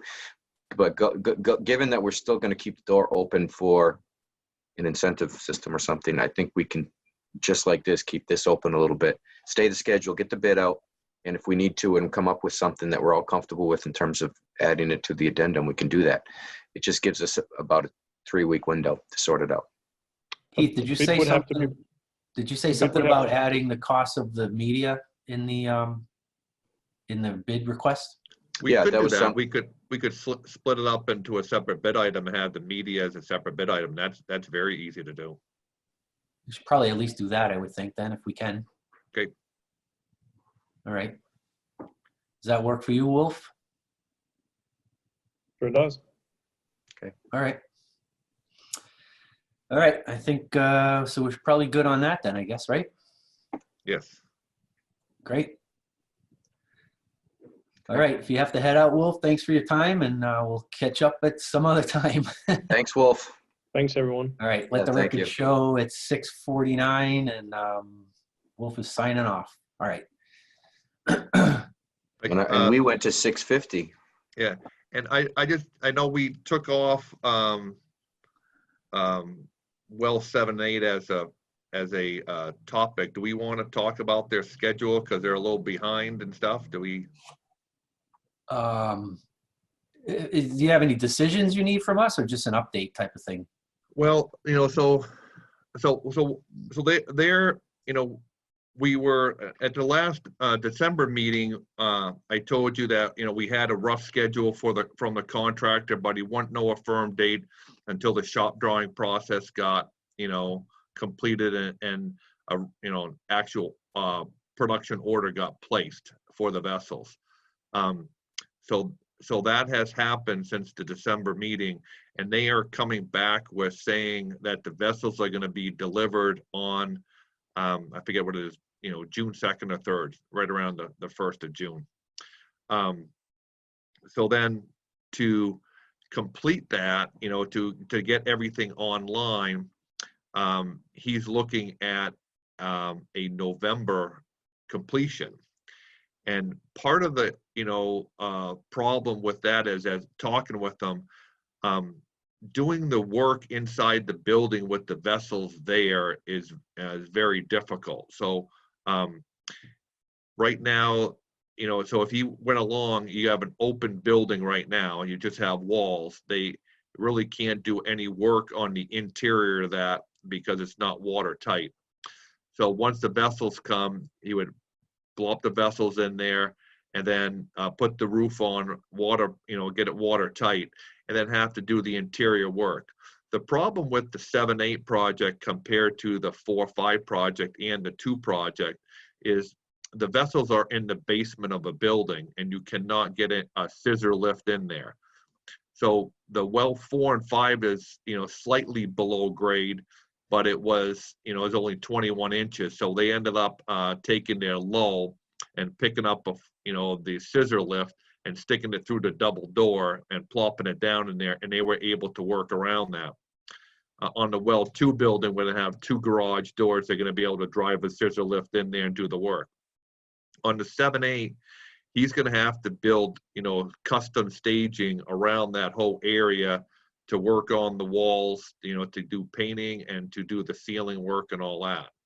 So that, is going to take a fair amount of time to build all that stuff.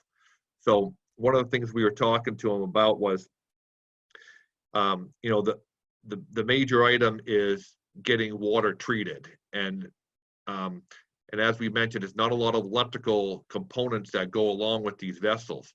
So we were saying, I believe the district or the commissioners would be interested in having you concentrate on getting the vessels operational, and just say that, vessels are operational in July, and then you're doing the work above there to get the,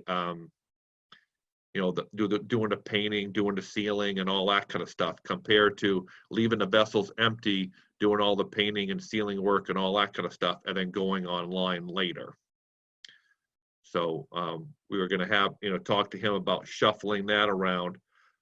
Another option came up, but this one would cost dollars, and it would be, at the end of March, 1st of April, he actually puts the trusses on there, puts the sheathing on there, but changes the sheathing type from a regular plywood to like a zip system where they can actually seal all the joints. That would make the building watertight. He can get in there and do the electrical conduit work. He can do the painting of the walls and all that. And then when the vessels come, he would disassemble a portion of the roof, pull it off, put the vessels on, put the roof back on again, and then shingle it and be done with it. So that was an option, and we, talking to the contractor about that, and he said that would be around a $35,000 to $40,000, for material change on it and labor for that. So, he was mentioned that if that's something that the district wants to do, then he, needs to know pretty quick so he can, kind of coordinate all that stuff and get it started so he can start that work at the end of March, April.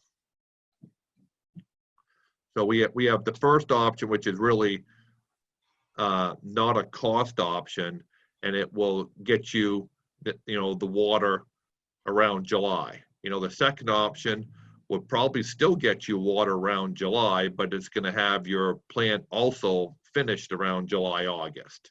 So the second option gets your completion closer, but your treated water is somewhere, around the same time. I mean, I'm sorry, Pete.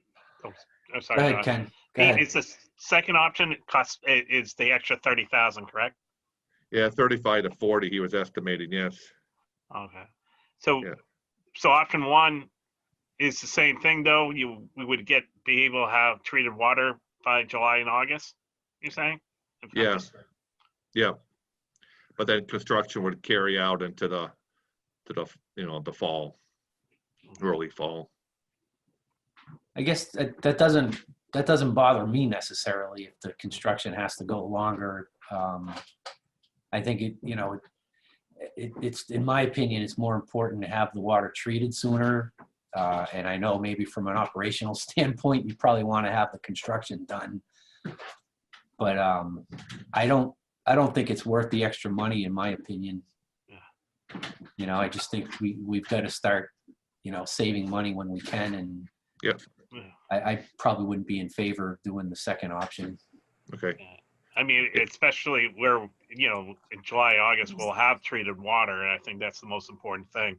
I don't really care if the walls are painted or not, or when they get painted, Yeah, that's what we thought too, but I just, I wanted to bring that up just so you're aware, because, right now, substantial completion is supposed to be the first week of August. And so, if you're talking about the 1st of November, that's 3 months out. And I just wanted to, we were talking about with the contractor, some of those different options, and we wanted just to make sure that you were on board with that, and, and moving ahead with the, the first option is, making sure that the treatment system portion of it's operational, and then we can worry about the building stuff is,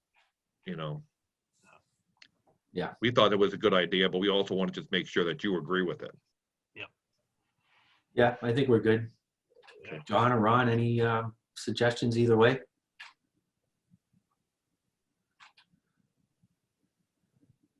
I'm good. Okay. No, I would agree with that approach. Get the vessels in and get them hooked up. I don't really want to spend any more money either. Right. All right. Okay. Was that the last thing on your list? Yeah, I just wanted to talk to you quickly about that. There's some other items that we are looking at, change orders and all that. We can certainly do that at a later date. You have that stuff in your packet. I just wanted to bring that schedule item up because if you wanted to do option 2, there would, Yeah. he just needed to know sooner than later, yeah. All right. Thanks for that. Okay. That sounds good. So I guess that's probably the only thing on the agenda left. That was the last thing on the agenda for Underwood. So I don't know if there's anything else you guys have, but We're good. You guys got plenty to do.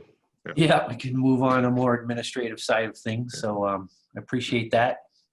All right, thanks, everybody. Have a good night. Sorry, Okay, Michelle. thank you. Quite all right. Good All night, right, gentlemen. bye-bye. Bye. Thanks. It's not bad. We're just about 10 minutes behind schedule, so that's not too bad. I guess I would say maybe going forward, if we can keep things moving along.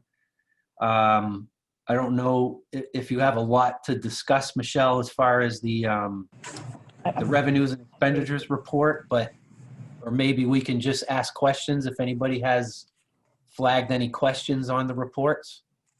I did mention to Michelle that you guys are planning on going through financials very quickly. Right. Just as a quick overview, we're halfway through the year. Our revenues are at 51.1%.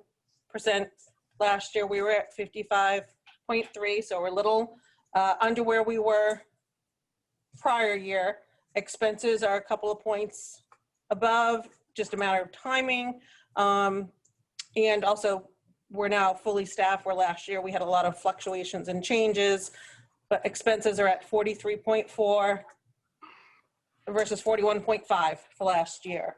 Net income overall is down around 213,000 from the same point last year. So right now we're monitoring revenues, seeing what's happening with the changes in addressing COVID and the impact that it has on our water revenues.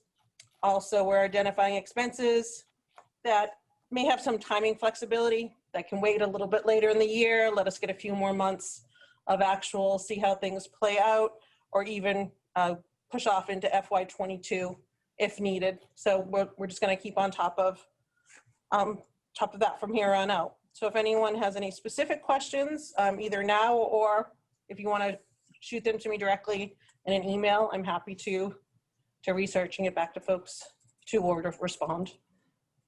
Great. The only one question I had is on line 40405 for interest income. That seems quite low. Was there a reason for that? I think, did I ask you this last month, I think? Yes, when we built the budget, we were in a far different place. Our current interest rate has just dropped down to 0.2%. Wow. So it's been a drastic change from where we were. We also did make the move prior to things happening this year from PDIP to TD Bank, and we knew that our rates were going to come down somewhat, but across the board everywhere now, TD Bank is actually the same with PDIP at the 0.2. So it's just simply where things are at the moment. So we'll sort of assess when we budget the revenue side of things, where we think things will fall going forward, but we'll be on the conservative end since we really don't know at this point. Okay. Any other questions? Nope. If not, then I guess we could probably move on then. Okay. So what's next? The bank account summary review? Any questions on that? Where is that? Last page of the report packet. That's It's right. just a listing of our balances as of 12/31. All right. I don't have anything there. Anybody have any questions on that? Then what's the last thing? Encumbered funds? That actually is supposed to be removed from the listing. That's just what we look at once a year at the end of the year, Oh. when we're encumbering funds at year end that have agreements that will allow us to carry the funds into the next fiscal year. So from here, we could go on to Nicola. Yep. Cost of living adjustment. Sounds good. The cost of living adjustment for 2021 is at 1.3% as provided by the Social Security Administration. And on behalf of the MVD staff, we're asking the board to consider the 1.3% cost of living adjustment that would if approved by the board and then approved by the voters in approving the entire budget, would become effective July 1st. So previously, we would do some retro pieces for the COLA if completely approved. And after our discussions last year, we all agreed to now have them be effective for July 1st. So it'll fall cleanly with a fiscal year. Right. I'm fine with that. Any comments or questions on that or opinions? I don't have any concerns with that. Okay, Okay, so we would just need the board to take a vote on accepting or approving the 1.3% COLA increase effective 7/1, contingent upon the budget passing at annual meeting in March.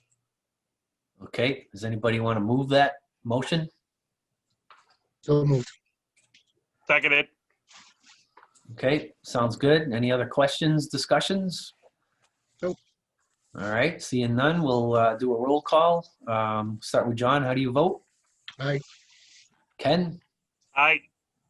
Myself in favor as well, so that's 3-0-0. Looks like we're good to go on that. Thank you. Great. So next thing is proposed non-capital reserve account for the purchase of supplemental water and operation and maintenance. Okay, Are you wanting to speak to that initially? I can start off. So this is something we had talked about, remember, during our budget work session? Yeah.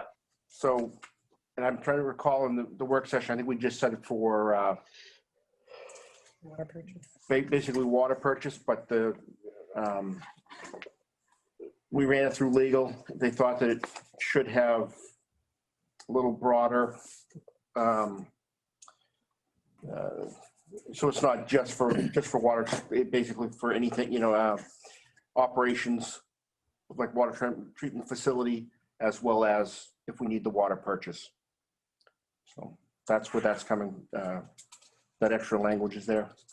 And it actually, as you go back into the warrant articles, I don't know if you want to, that verbiage is there as well with the warrant articles.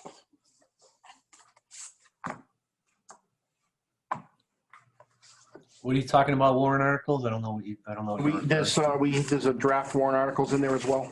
Create the account. Oh, And Article 5 is actually proposing creating this, what is called the non-capital reserve fund. And it would be for the purchase of water and or the operations and maintenance of water treatment facilities as permitted by the RSA that we've included with the packet. So while our main purpose was to identify funding to handle the unpredictability of water purchase, in reviewing the RSA that would allow this, it had options to create a little bit of flexibility so that if there's some accumulated funds and perhaps something else that we found can be unpredictable is the cost of water treatment facilities. So we can also have that option if there are some expenses there that are exceeding what we have budgeted, they could also be funded through this account. I kind of like the idea of this being just dedicated to water purchase for one reason and that alone. So I'm not sure why we got to roll in the other stuff into that. I think it just brings more questions to my mind. I don't know. It just kind of seems like it's too broad, too much leeway in there, I guess. And wouldn't we be able to get funds from anywhere else? Like, what would we do if we had operation issues with our treatment plant now without this? Would we not be able to fund it?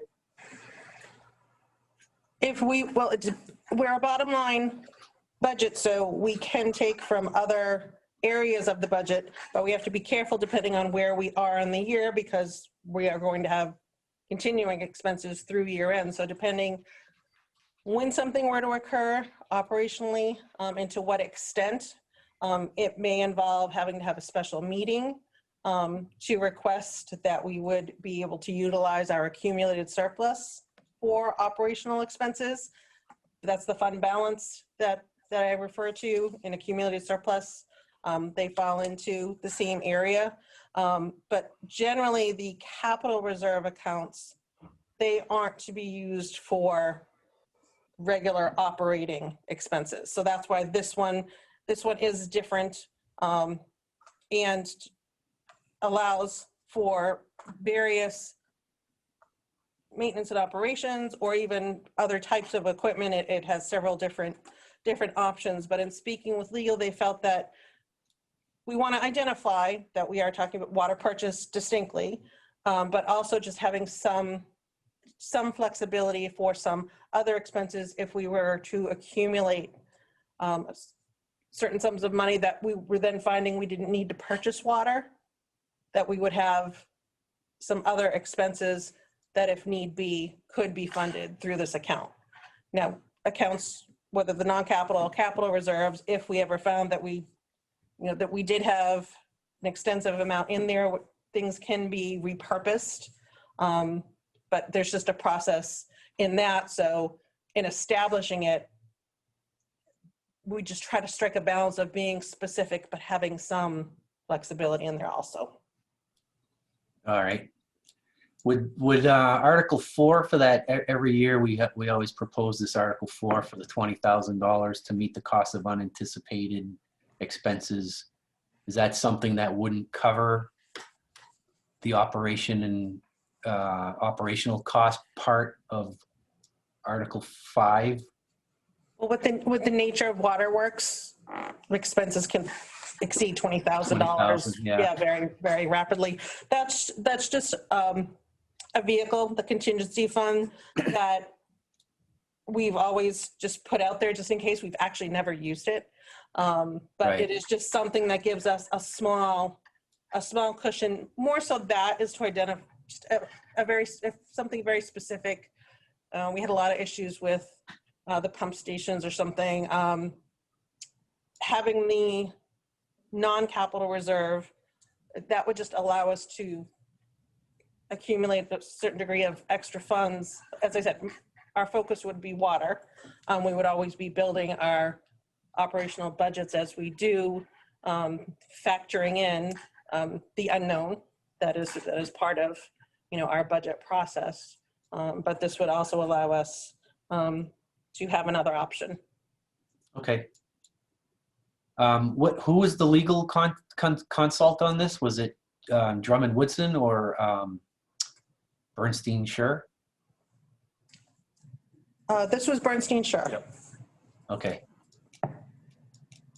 All right. I mean, if that's, I would agree to go along with the recommendations.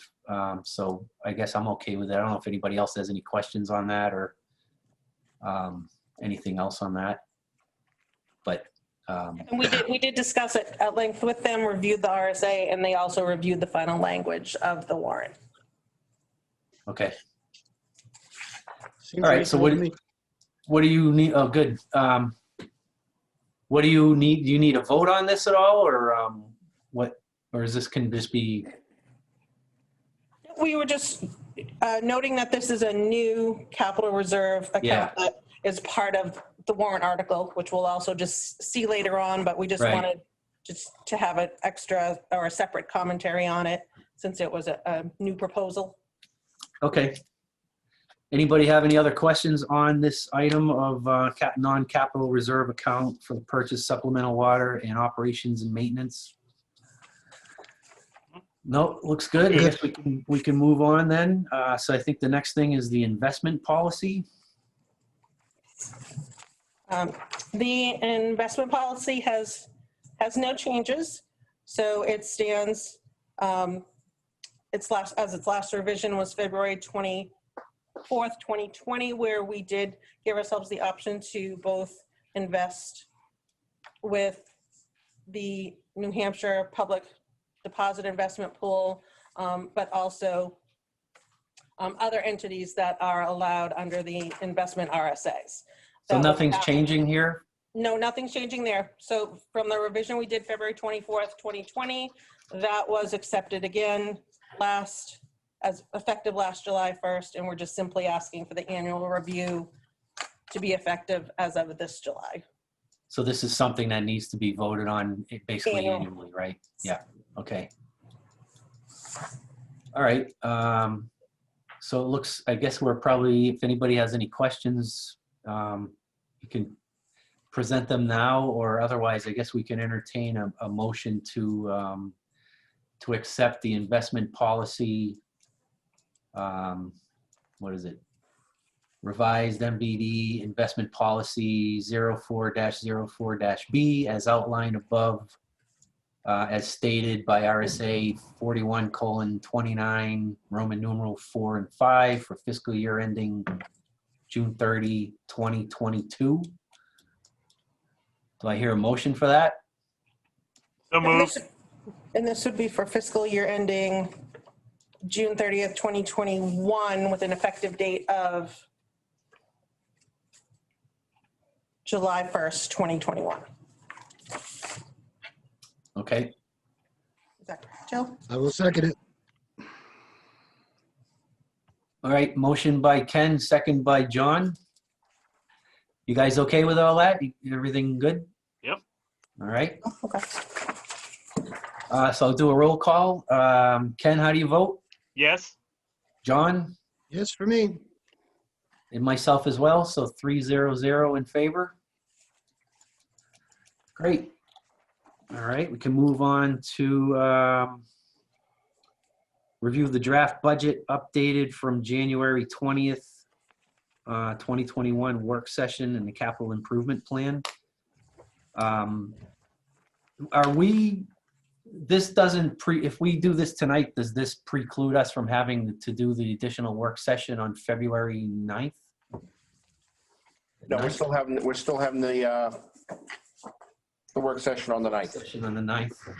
Yep. Why are we voting on it today then? So what is this It- for then? It was really just an update of the changes that were made from the last work session to get them out in front of the board. If there was any kind of discussion on that. If not, again, we're planning on meeting on the 9th anyways to Right. have some additional information for the board for the 9th.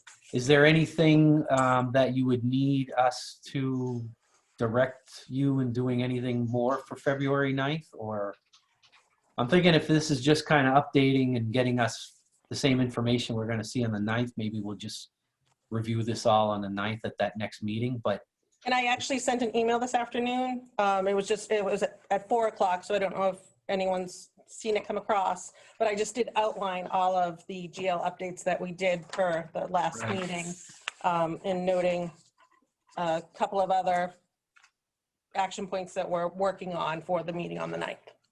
okay, I did have a chance to look through that briefly. I didn't see any issues with it. I think we're good as far as we don't need any other direction. I think from Yep. our last meeting, we're pretty good as far as what we need to do for the 9th, correct? Yes. Yeah, no, we're all set. Okay. All right, then I guess we can skip on to discussing the draft warrant articles. Wanting to CIP now.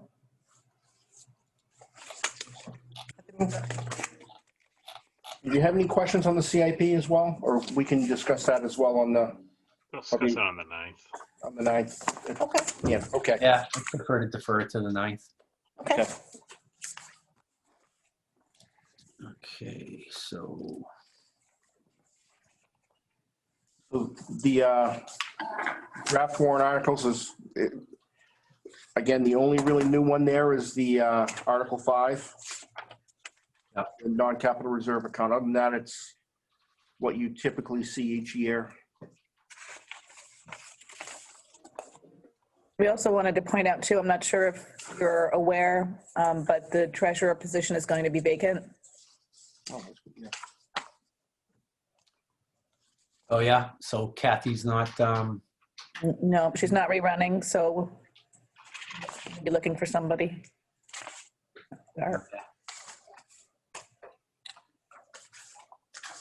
okay. And Article 3, that's just basically what the budget amount is that gets filled in that number, basically.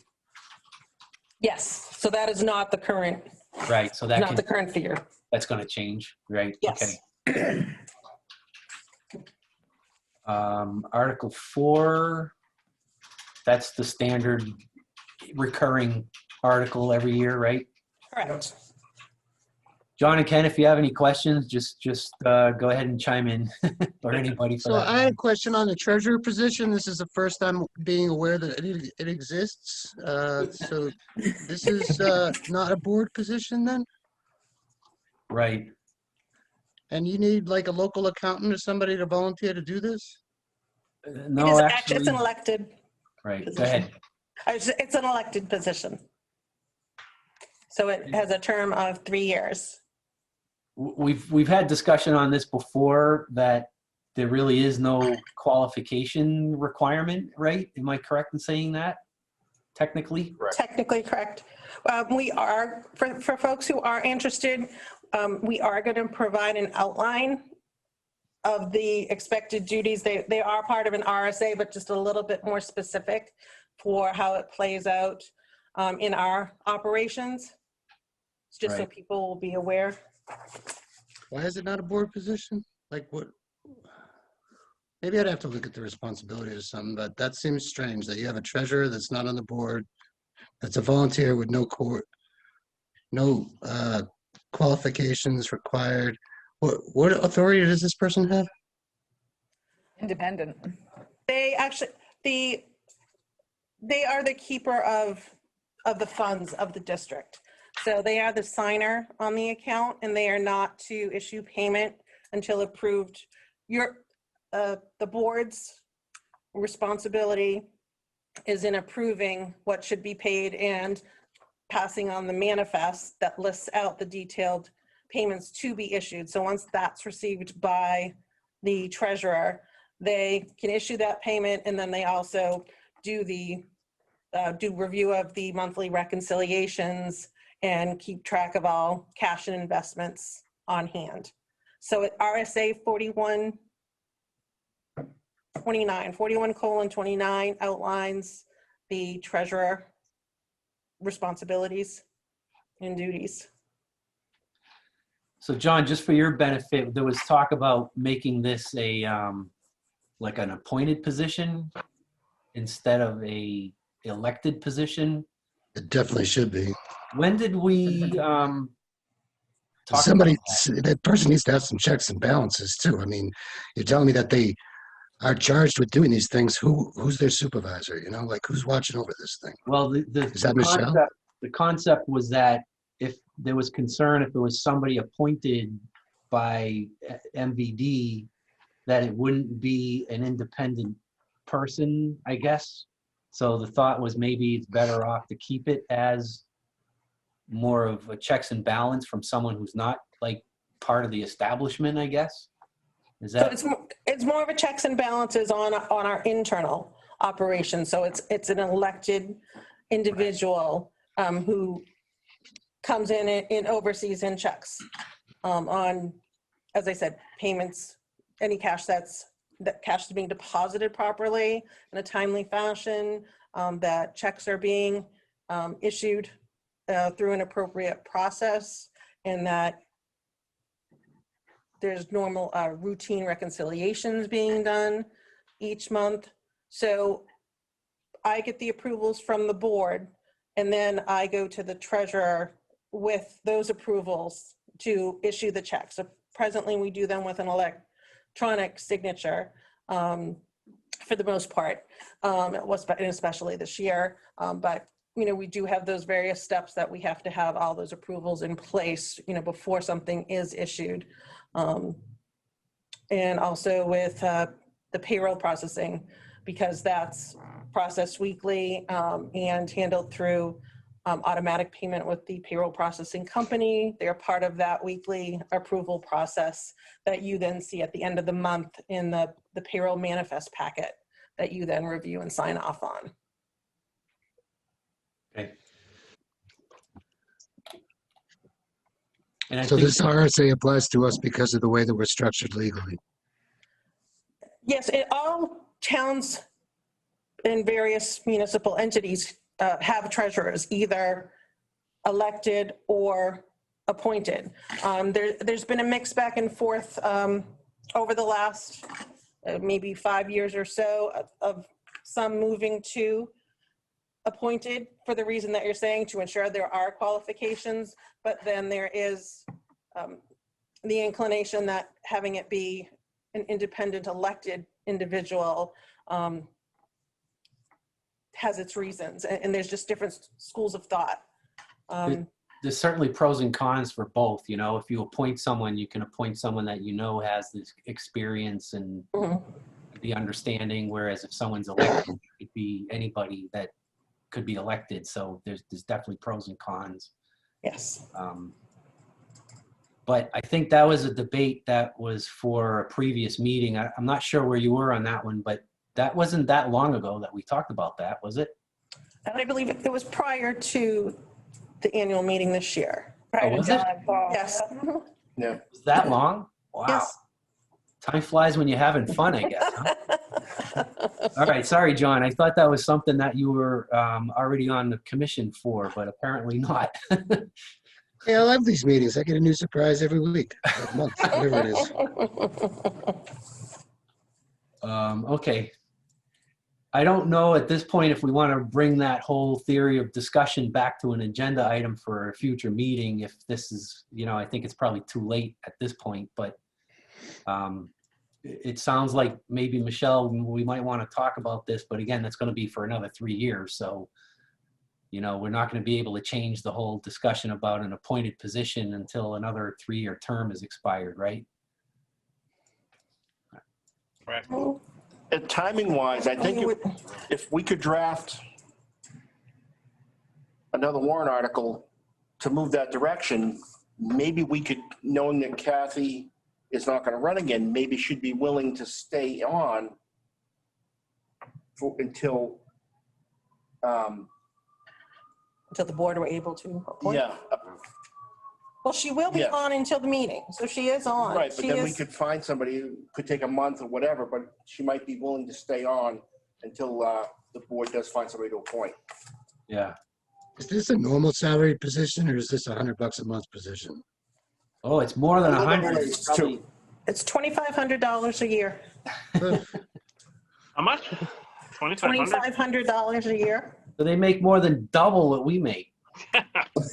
We go to more meetings. Can I change? I'm pretty good with money. Yeah. You can John run for that? You can. There's nothing to say you can't run for that position, right? I believe there would be a conflict of him. I don't think that's what I approving and said, issuing Dawn. Change means payment. switch from one to the other. It doesn't mean add one on. All right. All right, I understand. I'm sorry. I just was not aware of that. No, that's fine. I'm glad you were Carry on. asking. I wasn't aware that you weren't aware of that whole discussion, so I apologize. Okay. So is that something you'd like to see maybe for our next work session, another warrant article? Maybe looking for an appointee? You know, I can't really tell you, Ron. I don't know. I mean, I feel like there should be more responsibility at the employee level. And I keep hearing all these This RSA. is RSA driven, John. I completely understand what you're saying, but. Yes, this is- I'm fine. That's what I'm finding out. Well, And and- Yeah. Yeah, and actually, John, as far as the process, it's something that it's an extra check. As I said, we collect the approvals, we process the checks. We just make sure that all the approvals, are appropriately documented and maintained. And as far as the bank recs, we do them in-house. I give them a secondary review, and we have the person who does the least amount of actual transactions in the account do the reconciliations whenever possible, so that it's an internal check on us. And then I give it a second review. Then the treasurer looks at it at that point. And then they are also to keep their own set of books that are secondary to us at a certain level, so that they can always have the breakdown of where we started our deposits and any, approved disbursements that have gone out, as well as transfers in between accounts. So they're basically just keeping up with, where we stand from a cash position at all times. And they also work with us on the investment piece which has been fairly simplified since we brought everything to TD. So I mean- it's just having that impartial Yeah. extra check that. So the question is, Public funding. I mean, we need the treasurer. The question is No. whether it's better to appoint one or to have one be elected. And if the staff feels like you want to, were you leaning towards, Ron, were you suggesting maybe add a warrant article to see if the voters would approve the position being an appointed position instead of an elected position? That's correct, yes. And it might be the time to do it because if we don't have a person at this point that's interested in running. Yeah. And, So- I'm sorry, go ahead. I was going to say it would kind of conflict then because you have an Article 2 to elect a treasurer. So I don't know if you could have another warrant article to determine if the treasurer could be appointed. I think you still have to have that on there if it doesn't pass. But We can check with, the town has actually moved Yeah. to an appointed treasurer. So I can check with the town administration just to see how they had to organize it. I guess what I'm saying is I would prefer to have our voters make that decision instead of having the commissioners make that decision because it's really, It actually has to be by the, it has to be a warrant article. yeah. The voters would have to make that decision. right. So that's what I'm saying. If you got a way to put that on this, into this annual meeting coming up, I would be okay with letting, with Okay, letting something be put on the warrant article to vote for that. I'm okay with that. If you guys, Okay. if there's a way to do it, I don't know if there's a way to do it with an actual treasurer position on the warrant article. Like if someone decides to run, then I don't think you can have a warrant article that says the treasurer's position can be appointed. I would Can think, They have oppositional warrant article. yeah, I think you'd almost have to, because if that other article doesn't pass, if somebody did run, you would need somebody running to continue.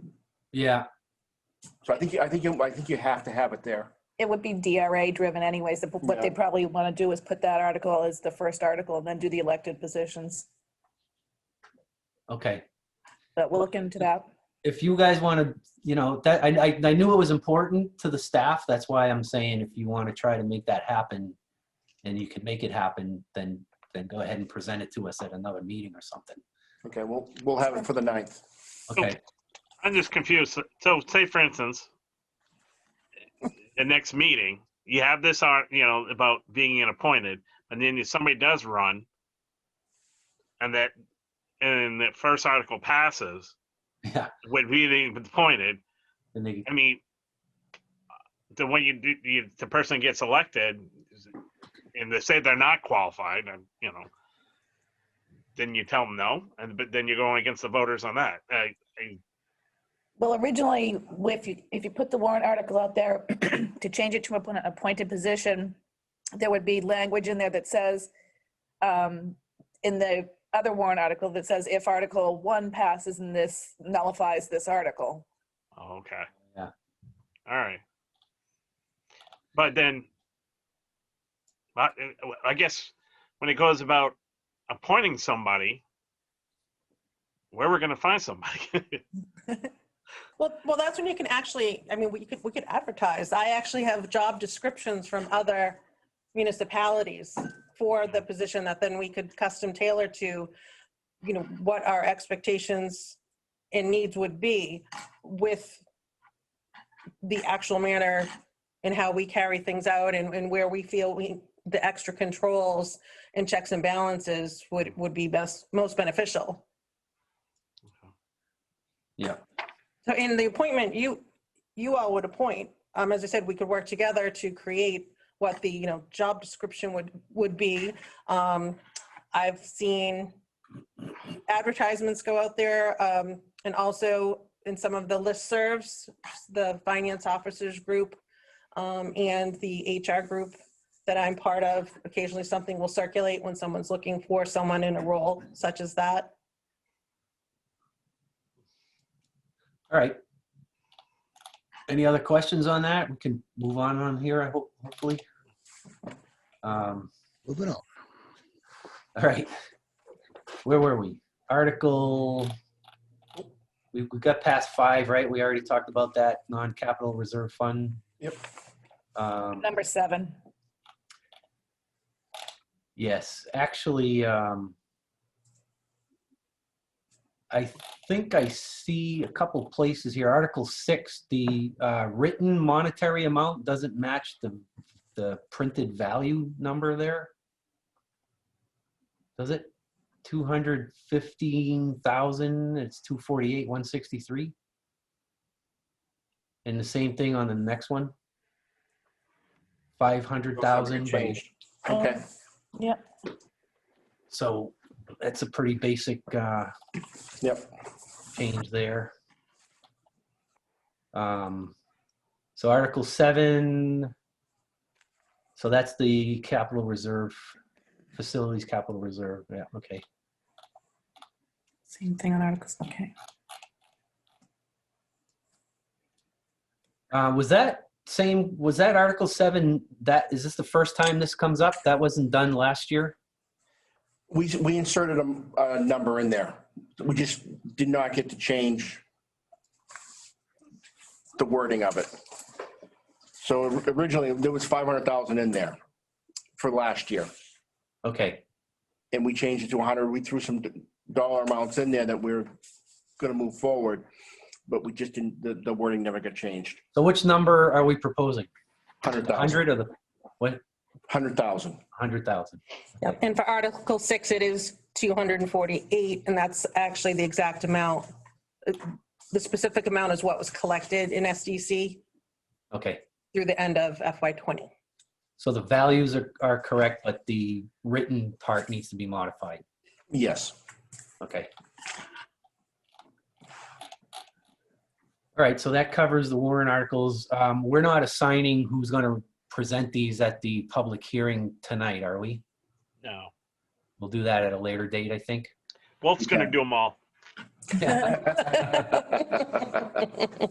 That sounds good to me. He gets the absentee vote.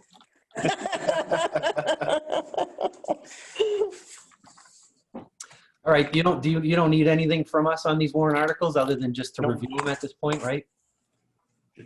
Just to get them in front of you, and you'll actually have another warrant article to go over on the 9th. So Yeah. All right, so there's no other questions on these warrant articles, then I think we can move on to the agenda.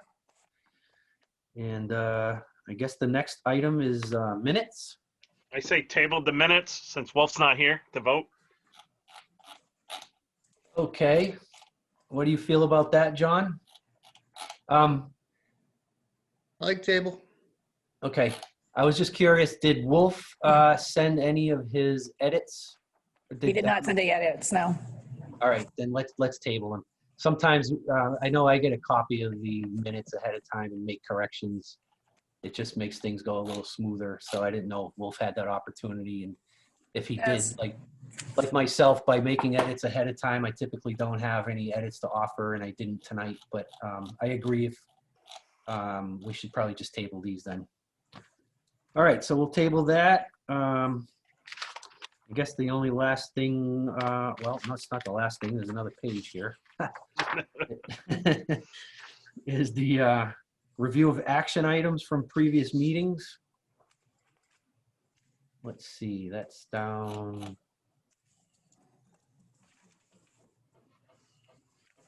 Okay, yeah, I see them here. All right, so we usually just go through these one by one. We'll try to move along here. Action item number 2. I think that's something that recurs on a periodic basis. Is that right? yes. So we don't have anything to cover tonight, so we'll Nope. keep that for another meeting. Number 12, do we have a resolution on that? The whether capital reserve funds for well development can be used for engineering. I do not at this point. I gotta get that. Yeah, all right. Number 13, investigate templates for disaster recovery. I don't think we've been doing much on that as well, I don't think. Actually, I I didn't realize, I was thinking along different lines. We do have a draft IT policy well into the works, and we also have a cybersecurity assessment that we're going to be talking with a referral from DES at the end of February tentatively. So we do have, right now, we do have a full IT policy. We have it in with the auditors, that they're giving it a review, and also our outside IT person. And then we're planning on doing the assessment. We may move forward with the policy, and then the assessment is kind of a broader waterworks cybersecurity Okay. piece that we're going to be looking at. That's part of a waterworks, the Waterworks Act through the American Waterworks Infrastructure Act. Is that correct? All right, so as far as the policy, once that's brought further along, is that something that the board's gonna need to review and approve, or is that something that you can Yes. just? Yes. No, you would. Board. All right, so we'll keep that on for a later date. Number 17, I know the investigate stronger contractual language. I think we were just talking about that earlier tonight, basically. But I guess I'll leave that on there just because I know Wolf was involved in that and he's not here. But I mean, unless you think, Ron, that we've addressed that at this point, number 17. You were part of that conversation with Wolf and Peter, right? Yeah, I think we should leave it on, let Wolf Okay. make a, if he thinks was addressed enough to take it off, I'd feel comfortable with that. Yeah. All right. So we'll leave it there. Next meeting. Number 19, follow up with Underwood and Jamie Emery for graphing the water quality. And then what else? Oh yeah, for the interconnection booster pump. Where's that stand? Is that?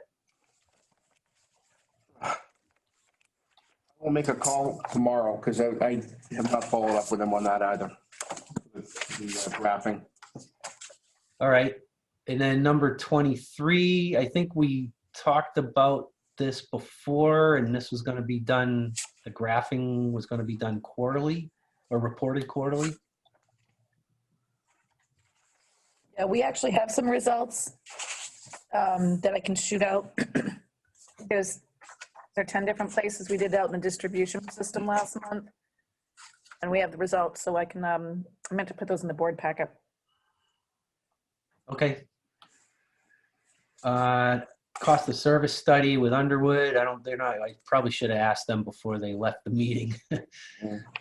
So I guess we probably have to come back on those unless you have anything to report that I'm not aware of.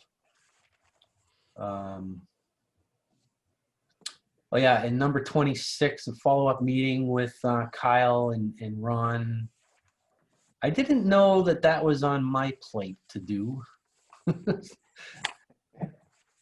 I thought it was, unless I'm getting this mixed up with, Ron, you and Kyle were supposed to do some follow-up with New Hampshire DOT or something. We never actually went out. We actually talked because of COVID. We really couldn't go out and drive the wetland protection areas. Yeah. So we talked. I have since had some layers from Dan Tinkham actually sent me some layers for the GIS to create some maps for some larger size maps that I can do a booklet or something like that for the wetland protection areas that we can share with the town when they're creating. They're actually working on their salt policy now. So Okay. with them to be able to look at that, and so I'll get those ready for them. But I think wasn't that more of a setting up like a team for discussions. I know, I'm trying to remember what that was, and I can't really remember. But This was just from last month, huh? Yeah, and that was actually one of Jamie's questions, was wondering if we had actually set up that yet, a salt mitigation committee. So Oh, if you'd like, I can follow up on that. yeah, if you could, I'd appreciate that. I think if you guys, if somebody wants to get together and meet about it based on your follow-up, then I would certainly be willing to participate in that. I think maybe to make the initial contact might make more sense for you to start that process anyway, I think. Yep. Don, we're switching number 26 from you to Ron. Yeah, I think so. Okay, Sounds and good. I know we glazed over Underwoods, but 25, they announced tonight that Penachuk is not switching to chloramine. Right, that's true. Got it, Good yep. point. Yeah, so I guess normally we vote as a board, the commissioners all decide whether it's okay to remove or to, delete one of these action items off the action item list. And I believe that would be grounds to go ahead and remove that number 25. Everybody else in general agreement with that? I agree. All right, Yeah, I was going to mention that too. good. I didn't Absolutely. even realize that.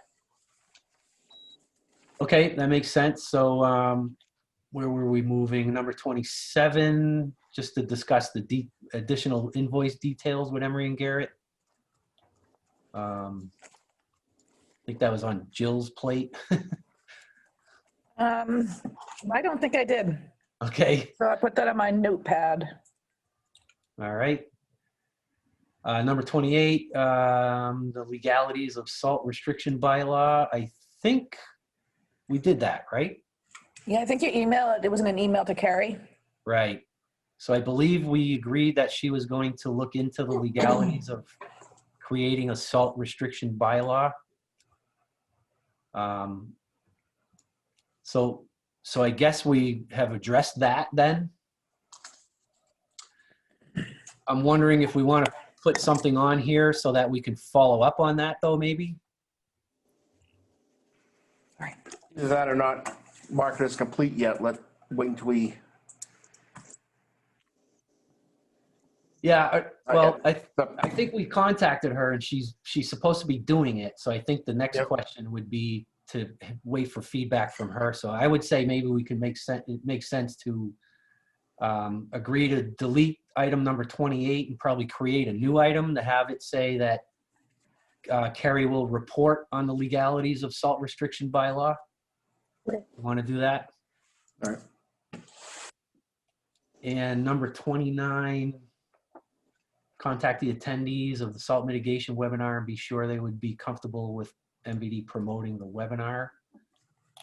I don't know who that was assigned to. It looks like it was not assigned to anybody.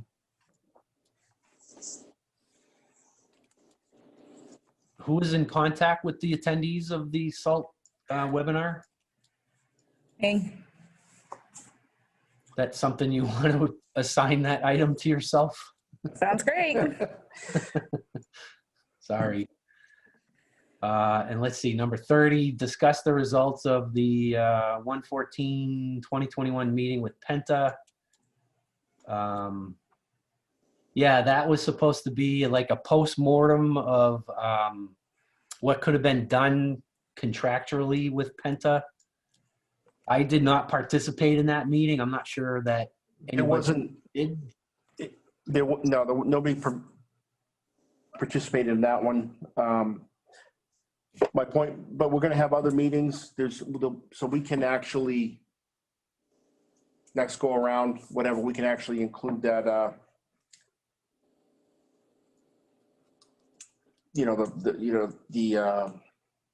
Have that discussion with Penta, I guess. Okay. Or, I think it was. Did you want to be on that one as well, Don, or was it just Wolf? I know Wolf brought it up. I said I thought we were going to try and sit in on that meeting and bring this up as just a separate agenda item or something. But I will make sure it gets on the next one. It was when I I was looking at it just before the last meeting when Peter had sent out the information. I noticed it wasn't there. Yeah. But with that being said, I also knew that there was going to be there's other chances, and maybe Okay. it would be best to wait till we were a little bit further on in the project. So I think probably the next meeting might be a good chance to do this. Yeah, well, this was for discussing the wells 4 and 5 project, right? Like a Yes, I'm Like- sorry. Yes, that's to let the board know how this went, but we didn't have that meeting, I guess. The discussion with Penta. right. So maybe we should just change this to say discuss the results. Well, I don't know what. I want to leave it on here because I think Wolf wants to have a post-mortem discussion on the conclusions of the wells 4 and 5 project and what went bad and what could have been done better. Yeah, let's, do you want to just change the date to the Yeah, 11th? February. Yes. All right. So why don't you make that change, Amanda? Okay. So instead of, That's our next meeting, and that we'll have that discussion, then we can update after that. okay. And I just wanted to add one additional action item, which I think came from a discussion we had last month of having Emery and Garrett explain to us or do some kind of a presentation at some point in the future about how the delineation of the wellhead protection area at wells 4 and 5 was created, how that delineation was done. I think that's something that just didn't get onto the action items from the last meeting. And so I think that would be assigned to Jamie. I think he's aware of it because he saw the email. And I think we said we don't want to pull him away from any of the very important work that he's doing at Wells 9 and salt study and the other thing. So that's more of like when he can have a chance at one of our next meetings to give us a explanation or a little color about how the wellhead protection area, wells 4 and 5 was delineated. So, all right. Anybody else have any action items that we thought of or we wanted to add to that? Nothing here. Okay. Staff, you guys good too? Ron, Jill? Yep. Yep. All right. So I think that brings us to old business. Is that right? Mhm. Yep. Okay. Anybody have any old business items to bring up? Just a couple updates from Jamie. Okay. Nothing major, but the preliminary hydrological report was submitted to New Hampshire DS and found to be administratively complete. And now the formal technical review is being performed. They ordered the stainless steel well screen, and it's now being built. Hoping to get that in the next 2 weeks, so that can be installed at the new well 9.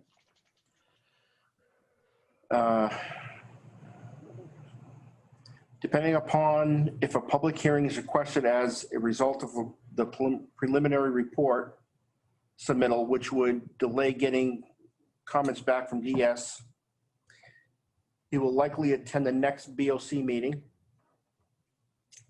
board meeting, to present a revised long-term pumping test plan and budget that will require approval from the MVD board.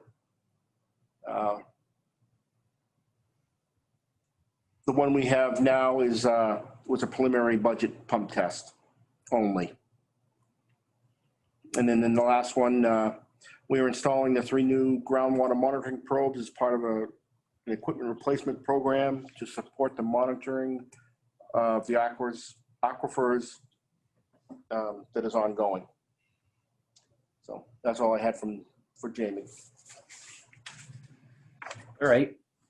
Any other old business or any questions on that from anyone? Nope. If not, then we can move on to new business. Nobody have any new business? And we can move on to the superintendent's report. Just a quick, so we were, just a kind of an update on the booster station. Public service came in on Tuesday.